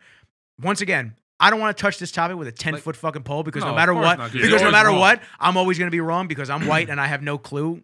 But that's what I'm told. So ask one of these people who are posting the hashtag. Ask them what the mission statement is, right? Say, what is the mission statement on the website of Black Lives Matter? And I guarantee you, 99% of these people have no clue, right? Do you know what it is? It's pretty bad. It's like they want to like completely destroy the nuclear family, right? That's one of their things. Is to destroy it, right? Like, you know, like they don't want that to be a. I'm like, how the fuck? So you don't want families? You want to keep living in that type of exactly, world. right? And then the other side that was like complete fucking anarchy. Like, where in there does it say I want to bring up minorities? It's crazy because I'm trying to eventually, hopefully, build a family with somebody You that get I what I'm actually saying? care Like, about, there's nothing in and there teach them about the good of the world. But the good stuff. It's like if you don't like my views and I want to beat you down for it, isn't that like the definition of oppression? And that's what you're fighting against. Like, that's what you're making it seem like you're fighting against. It's like that's not what you're doing. Like when you said this, what you said about research, right? People don't want to do research. No, of course not. They want to. They don't. They read the headline of the news that's article, enough. and then they don't click it and read the actual stats. That's enough. Like with anything, like they just need enough to get enticed by it, and that's good enough for that person to believe it. Like that is enough because it hits their emotion, and then they start running with it. If somebody put on the news today that like there's a fucking killer kangaroo population that's growing in America, right? People are gonna lose their fucking minds, right? And the killer bees, the hornets. People went crazy over that. Like, the killer bees. Where the fuck are these bees? Listen, nothing crazy happened in July yet. Don't you fucking jinx this. Immigrant kangaroos. It's like, like COVID-19, right? COVID-19, like, it's the stupidest thing in the fucking world, right? If you look at the numbers, the amount of deaths, which I'm not making light of, right? It's no different than the common fucking cold, right? Yeah. And the common cold, there's no vaccine, or the flu, right? So there's a flu vaccine. There's no vaccine. The vaccine right? pumps you full of the actual. What do you see on the news every day? We're testing a vaccine. What fucking vaccine? The flu vaccine is a small trace of the flu virus injected into your body, hoping that you fight it off, right? Yeah. That's the vaccine. That's not a vaccine. That's it. Right? Like when we got pumped with, like in the military, right? We got pumped with anthrax, right? We had 12 boosters over a 3-year period. Did they really? They give you anthrax? Anthrax, right?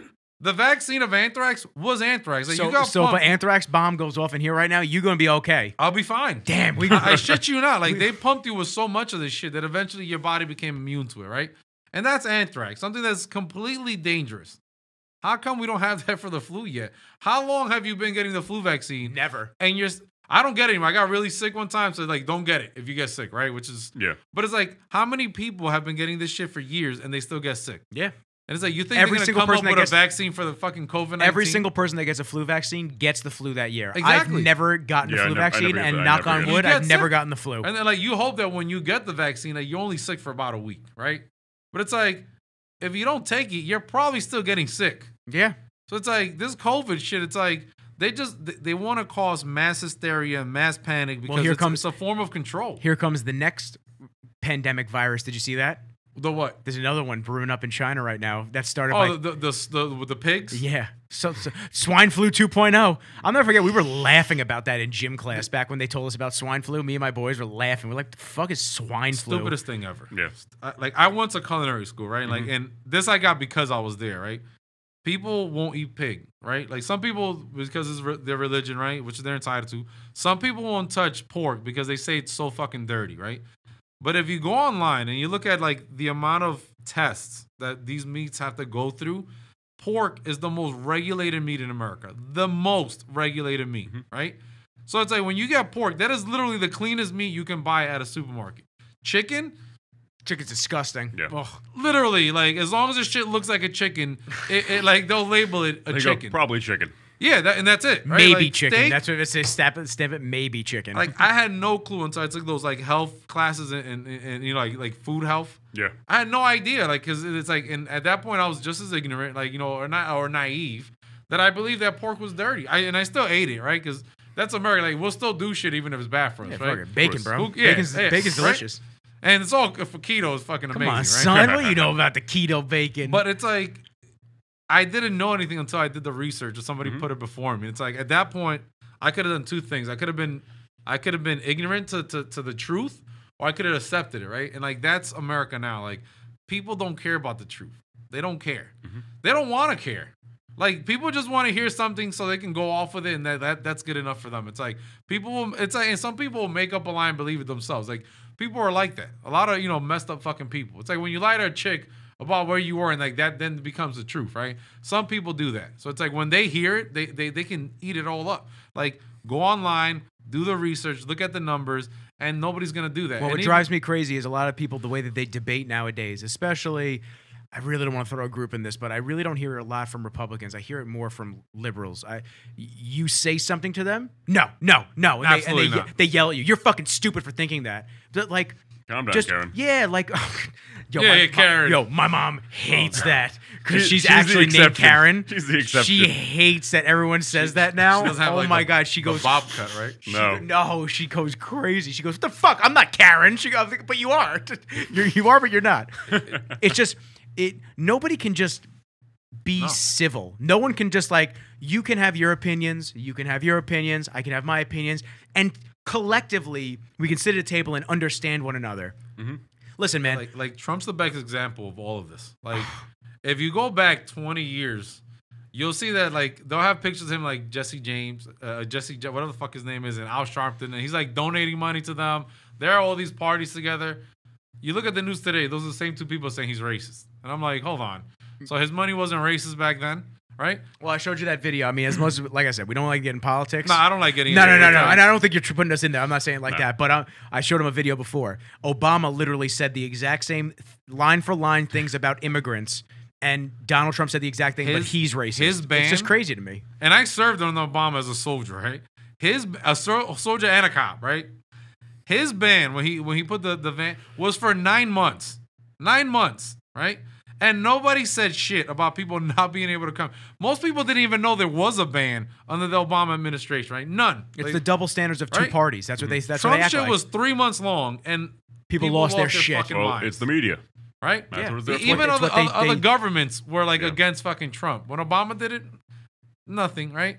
Like, even the whole immigration policy, like, all these camps that were built, right? When they started showing pictures of these, like, The ICE. Spanish kids with, like, the silver blanket, like, that wasn't during this presidency. Like, I saw shit as a soldier. Like, that was Obama had these places fucking built, right? But it's like, and when it goes against the truth, people saw the picture, they put Trump next to it. They Good said as gold. he's the Trump's a piece racist, of shit. Yeah. right? Ask any fucking Trump hater, like, name one racist thing he's done, right? Name one, right? Or name one law that he's created against, like, minorities, right? He's passed so much shit. Like, and I'm not promoting fucking Trump, but, like, I know you're not, but you sound like you are. no, but it's like, you can't get mad at the guy because, like, he is passing all these laws for minorities. Like, he's passed a lot of shit, and it's like, people don't want to give him the credit for that, right? And then when I served under Obama, he passed twice as many laws against them, like, against his own fucking people. Yeah. And you're like, this is a great one, right? Like, and this guy's gonna kill me when I get to work, right? My boy Case, right? Love the guy. He put up a post. He said, Trump's killed 100,000 Americans, right? That was literally the post. And his thread fucking, like, it said, like, it had a picture of Bush. He said, I took down Osama bin Laden. no, Obama was like, I took bin Laden down, right? Then Bush is like, I took down Hussein, right? And Trump's thing was, I killed 100,000 Americans, right? And his thread got like 1 million fucking likes. Everybody's like applauding this shit. And I look at it, and I'm like, this makes no sense, right? So I went online, right? Because I'm a Google person. I like numbers. I go online. I go to the FBI stats, right? And I look at all the murders in the country during the tenure of all these presidents, right? During Bush's administration, Let's right? hear it. From 01 to 09, there were over 135,000 Americans killed, like murdered on this land, right? The numbers for Obama, 125, just under under it. 125, right? Trump shit is not even close to that. What Like, is it? No, it was like, well, he hasn't finished his tenure, so Oh, but yeah. it's like the average was not even close to those two. But it's like, so I literally took a screenshot, right? And I added it to the thread. Oh, he probably. Oh, And he's like, "You're a Trump supporter." I'm like, "No." I was like, "But this is I'm a stats And this guy's a supporter. cop, right? Like he's a cop, right? Yeah. So it's like I said, "No, this is the problem." Like, two of those things have nothing to do with the number of Americans dying in this country, right? Like bin Laden right? We blame 9/11 on him. Right? Fine, whatever. That's what we're told. Like, yeah. Hussein, like he was killing motherfuckers over there, right? He wasn't killing Americans over here. You Yeah. know what I mean? So I'm like, but then you tag the death of Americans to somebody who, and your threat has nothing to do with deaths of Americans, but for one person. I'm like, you're part of the problem. I'm like, if you're gonna put something out, It's spreading misinformation. That's what it wants to be. and that's enough for like people went crazy with it. Like they're like, they hit the love button and I'm like, come on, bro. Yeah. He's like, oh, you you're a make Trump anything supporter. sound You see the angry face. Yeah, and then people started trashing me because I said something. I was like, no, but like this is the problem. Like, and Well, that's the we're- thing. Nobody and can we're have a debate. educated, right? Like most of us, like people think cops don't go to school. Like you have to at least have 2 years minimum in the military to be a member of the police department here, or 2 years college, right? Which might not be enough for some people. But it's like if I went to school for 4 years and I got a degree, I'm not gonna become a fucking cop. You know what I'm saying? Like I'm not doing it. Are there cops on this job? There's cops with doctorates on in the NYPD. You know, there's cops with fucking tons of degrees. That doesn't make you a better cop.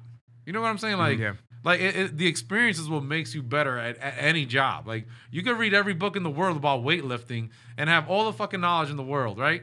Every book Arnold Schwarzenegger's written, like, I don't even know if he's written a book, right? Yeah. But Encyclopedia Bodybuilding. Right. Yeah. It's like But the it's go-to. like you can read that and phrase it from like start to the first page to the last. Like that doesn't mean you're gonna be a good bodybuilder, right? Like until you actually put that into play, and then you have your ups and downs, and you learn what's best for you, what's not best for you. Like that takes time, that takes training. Like you can't teach that. Like you can't teach somebody how to be a good cop. You don't go to the academy to learn how to be a good cop, right? The academy now is like you learn how not to get in trouble, right? That's what they're teaching the new guys. Like this is what you can't do, right? They teach you law, right? You read the penal law of what you can make an arrest for and what's illegal. And the other 90% is like what you shouldn't do because the public's watching, right? Even when I went to the academy, it was still bad in New York at that point. Even then, they were like, there's guys filming, be careful.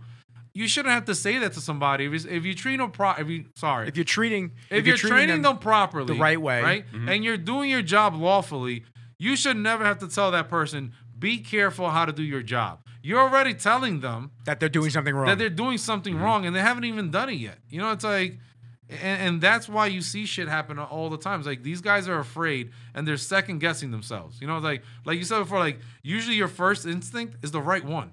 You know, it's like that gut instinct, man. you're never wrong when you go with that. It's like there's guys that pause now instead of taking action, and like in the process of trying not to get in trouble, they get in more trouble than if they would have just taken care of the shit in the first place. You know, it's like I've had to get into fights during this time now, and I'm like, you know what? Like if I have to fight, I'm gonna fight.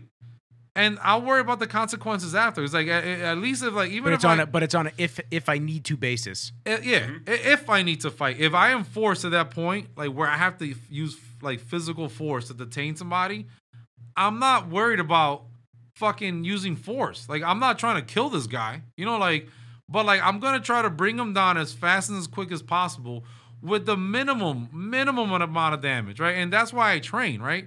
Like, you know, there's guys at work, they'll tell you like, I've laid dudes out with one hit, but it's like I've trained to do that. Like I've trained to maybe hit you one time when you're down. Like you want to sue me now for assault and all this shit, by all means, go ahead. But it's like at that moment, you forced my hand, and that is the most bare minimum that happened. It's like I may have struck you 1 or 2 times, and now you're out cold. But like nobody's hurt, nobody's in the fucking hospital, nobody's getting stitches, nobody's dead.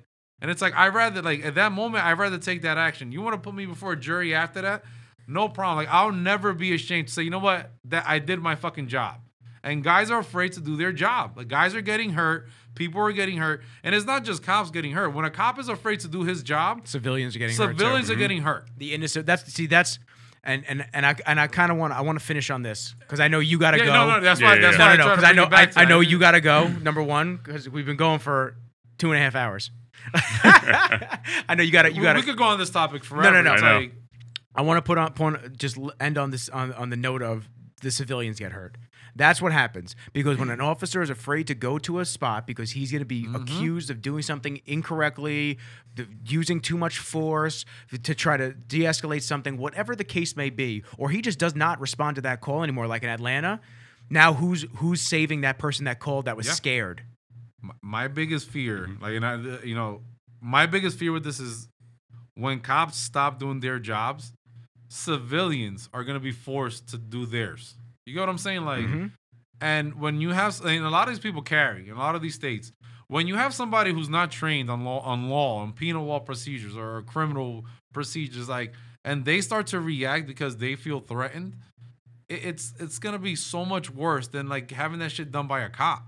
You know, like somebody might train just to go to the range. That doesn't mean you're an expert in law in that state. Like the moment that person now feels threatened, they know when they call 911, they might get a busy tone or nobody might pick up. That's when this shit is gonna get bad. It's like you're gonna start a war in this country, and it's gonna have nothing to do with law enforcement. It's gonna be people or civilians, or average Joe is gonna be so afraid for his safety that he's gonna start reacting in the worst possible way. And like I said, all these people with their first arrests, like I said, last few, like you know, to be calling a murder case on a guy who's 24, who's never been arrested, is fucking crazy. It's crazy. And that's what's happening. People don't know how to react when these things happen, and they're reacting in the worst possible way. The worst possible way. And now they're putting their lives in jeopardy for like forever. You know, it's like, it's sad to see a kid who's college graduate, goes to a protest, gets into a fight, and is full of so much rage against the fucking government, right? Or whoever it is that they're raging about. And they take that out on a person standing next to them who's there for the same cause, right? And attempted murder. You know, to see that, it's like it kills me inside. So I'm like, this guy is probably not even a bad person. And now you're gonna get judged for hurting another protester. You hurt a cop, you're fine, right? Like you're golden in the court system right now, right? But if you hurt another protester, they're gonna look at you like you're a piece of shit now, like you're just a criminal. Because you hurt somebody who had the same views as you did, and they're not law enforcement. It's like you're gonna get held to the full extent of that law. That like, and I don't want to see that. I don't want to see that for this country. It's happening, and it's gonna get bad. People are gonna start retaliating against each other, and we're not gonna be there. We're not. Our hands are tied behind our backs, dude. And it's like, you know, I'll end it at that. I'm happy to be on your show. Like I hope, you know, I'm sure I offended every fucking group. No. Like I'm afraid to do my job. We just like I said earlier, we want to make sure that we don't point fingers, but we just keep it real. And I think I speak for everybody sitting here and Kenji. I think I speak for everybody when we say dig a little deeper. Yeah. Look at stats. Like look at real shit that's going on. Don't just believe what you're told by a media narrative, because the media lies. And it's so hard because you don't know who owns who. But like the small independent guys like us, I'm hoping that we become more popular, not just because of our own want to become more popular, but also because of the need to just get real information out there. Like real people. Dude, I would happily sit with somebody from the projects and sit down and talk about what they've experienced over their life. Yeah. Like, I just want to bring somebody closer to that who might live out in the Hamptons. Or that's what I'm saying. Like just in general. They don't know. And it's like they watch a movie, right? Like we watch Training Day, or you you watch any movie cop related. King Kong ain't got shit on me. I have never watched a movie about police that didn't have dirty cops, right? Yeah. Yeah. But in those same movies, right, the way that minorities are portrayed are not in any good light. Criminal thug. Like they show a dude in the projects, he's on the corner slinging fucking rock, right? And like if that's what you have, like just the same way people watch those movies and think every cop is fucking dirty, right? It's the same way some kid who has no knowledge of the project life and sees that, like, is that all they do is fucking sell drugs? Like, no, it's not. But it's like that's what the media puts out there. Yeah. Like that's what show business, that's what Hollywood does. That's like, what sells.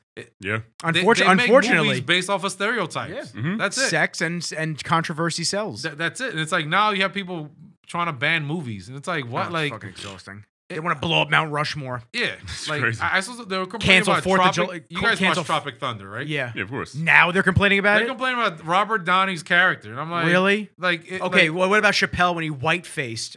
Like for real, when he did the news so reporter. Stupid. Like I'm sure. I saw that and I I laughed. fucking love that movie, dude. I saw Chappelle white face and I laughed my fucking ass off. It was hysterical. Him being the newscaster. Every comedian will tell you if we can't laugh at ourselves, then what are we doing? What are we doing? Exactly. Like, and Tropic Thunder was all about a guy trying to be another guy and I'm a making dude. fun of the he entire plays situation. An actor in I'm the a movie. dude acting Yeah. like a dude disguised as another dude. Exactly. So And if you're it's making like, fun of but the you look movie, you at the never seen it. right? You got Jack Black who plays out the coked out white dude, Yeah. right?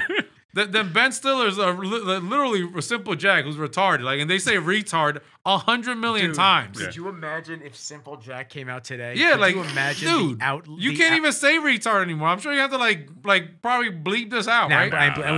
we ain't bleeping You shit can't out. say that anymore. You know how many times I've been told that actually by friends who work in like social work? I've said like I've said it before. I'd be like, oh God, I was like, it's like retarded sometimes. And they're like, you can't say that. I'm like, can't say Like, what? dude, Retarded? That movie I said it means to slow down. Stereotyped everyone in the world. Everyone. And Then that makes the it okay. black dude is selling booty. What was it? Booty sweat. Booty sweat. Yeah. Yeah. And I'm like, Crack open a can. I was of like, booty the sweat. bad part of this movie is Robert Downey's character, who's probably the most like the normal person in the whole fucking movie. And I'm like, come on, Because the man. people who haven't seen it, Yeah. you know, they pull it off They, just they like see a Family. snippet and it's like, that's racist. They pull it off like Family Guy and South Park does. You make fun of everybody and you're good. Yeah. I like when he goes to the other black dude. He goes, what do you mean, you people? It's He like, goes, what do you mean, you What do you mean, you people? That was Like great. that's gold. Like great. that movie is fucking gold. I'm like, now that movie's racist. I saw nothing about people complaining about 12 Years a Slave. I don't know if you watched the movie. I have not. It's based on a true story, right? It's like this guy, he's a famous musician, gets sent down south. Like he goes down south to perform, and because he was freed in the north, right? Which people need to watch this so you can understand where these fucking parties stood in those days. The guy goes down. I'm gonna give you this short story. Guy goes down south, is at a bar, they fucking take him as a slave, right? And for 12 years, they just beat this fucking poor bastard to shit, right? And at the end of and his wife, right? They go through the worst parts of slavery, and they were freed. The guy was in New York. He was successful. He was a musician. Had his family. 12 years, literally, like a prison term. And then at the end of the movie, his friend like saves him, right? They're like, now people are complaining about this movie, which was an all black cast, right? Pretty much. Black producer, black director, black screenwriter, won 1 million awards, right?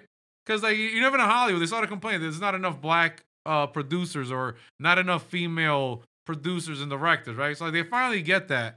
And now they're like, that movie's over glorifying slavery. And I'm like, but it's based on a true story. It's a real story. Well, that's like them defacing Abraham Lincoln's shit. It's like He fought for your fucking rights. He fought for. They What are fucking you killed doing? the guy. You know, like that shit drives me nuts. Like, how could like something that was made for you to show how bad it was at a time? So, on that note, wait. On that note, facts. Yeah, There you go. Do your research. Do your We research. live in the age of just intelligence and just like at our fingertips, not people, because Literally, we're I have losing the world in my hand right we're now. losing intelligence by nobody people. wants to But do that. Nobody That's- wants to be that's able too to much look work. something up or like It's too much work. yeah, of course. Yeah. It's too much work to lose weight. It's too much Just work to build a fucking business. Google it. Too much to do everything. It's out there. Google it. Like if you want to have a productive conversation and an intelligent one, do your research first. Because then you like if you're wrong, you're just gonna look like a fool, and then you're gonna feed to whatever stereotype is being used against you already. Like that's what they don't get. There You know, you it's go. like this is the last thing. It's like when these guys. No, I'm sorry. but it's like, we're not laughing at you. We're just saying, as a minority, right? Like I'm a minority, right? To see like all these like Spanish guys and black dudes, right? Because like they're not showing the white people pillaging and rioting in Manhattan, course not. right? They're showing the they should because snippets. I know they're a fucking problem. Yeah. The same companies that own the same media companies that are pushing all this Black Lives Matter shit are the same ones showing only minorities committing these crimes, right? And what I tell people is like, if you have people who are biased already towards us, right, or are on the like the you know like they're not too The sure fence. the fence, and now all they're seeing is you acting like a fucking fool on TV. What do you think that person's gonna think of you now? Do you think that maybe they're gonna fight for your rights? No, they're gonna see you looting and burning shit up and shooting at fucking cops. And they're like, you know what? Maybe they're not fucking wrong for treating them that way. And it's like, that's not what we want. Like, we don't want war. We want people to have rights. We want to fight for people's rights. Like, that's our job to begin with. It's like, don't make this shit harder for us. And it's like, I really hate when I see my own people doing this. I was like, why are you doing this? Like, this is completely going against why you're fighting in the first place. Like, you're making it worse. You're bringing us back to the Stone Age. Don't do that, you know? If you want people to like you more, go do some good things. Yes. Go volunteer at a soup kitchen. Yes. Go, you know, I don't know. Fix the Maybe- communities. do maybe just something. that. You want yeah. to see shit within the department? Join the Explorers program. Like, Yeah. join the cadet program. You know, like, join the auxiliary program. Like, it's free. You get benefits. Like, you want to be a part of us and tell us, like, maybe have an input in something, do your input there. Like, do it the right way. Like, there's always a legal way to do it. Like, do it the right way, and I promise you will have results. People think right now these are results. These aren't results, right? You're just pissing people off. This is like some fucking, like, this is like... There's a lot of dick swinging going on right now. Yeah, like, people are being forced to do things, to pass laws right now. Like, that is not a result. That is a reaction. It's not going to last long. Yeah. No. Like, for all the laws being passed, and it won't be long before they come down and fucking strike against all this shit and pass harsher laws than you already had in place. Like, that's what's going to happen. Like, America's going to get so destroyed. Like, they're going to have to pass laws, and it's going to be 10 times worse for these fucking criminals at the end of this shit. It's like, this is just a short victory. Like, you won the battle. Like, this is not the end of the war. You know, it's like, you got to open your mind. Please open your mind. Like, that's all I'm going to say, bro. I don't... I can go on for... That's all we can say. That was perfect. Yeah. And on that note, I'm going to have John kick this outro. So, I'd like to thank everybody for tuning in this week's episode of The Voice. And Rizzles joined by my man, Julio Ramos. There we go, baby. Peace. Happy 4th, motherfucker.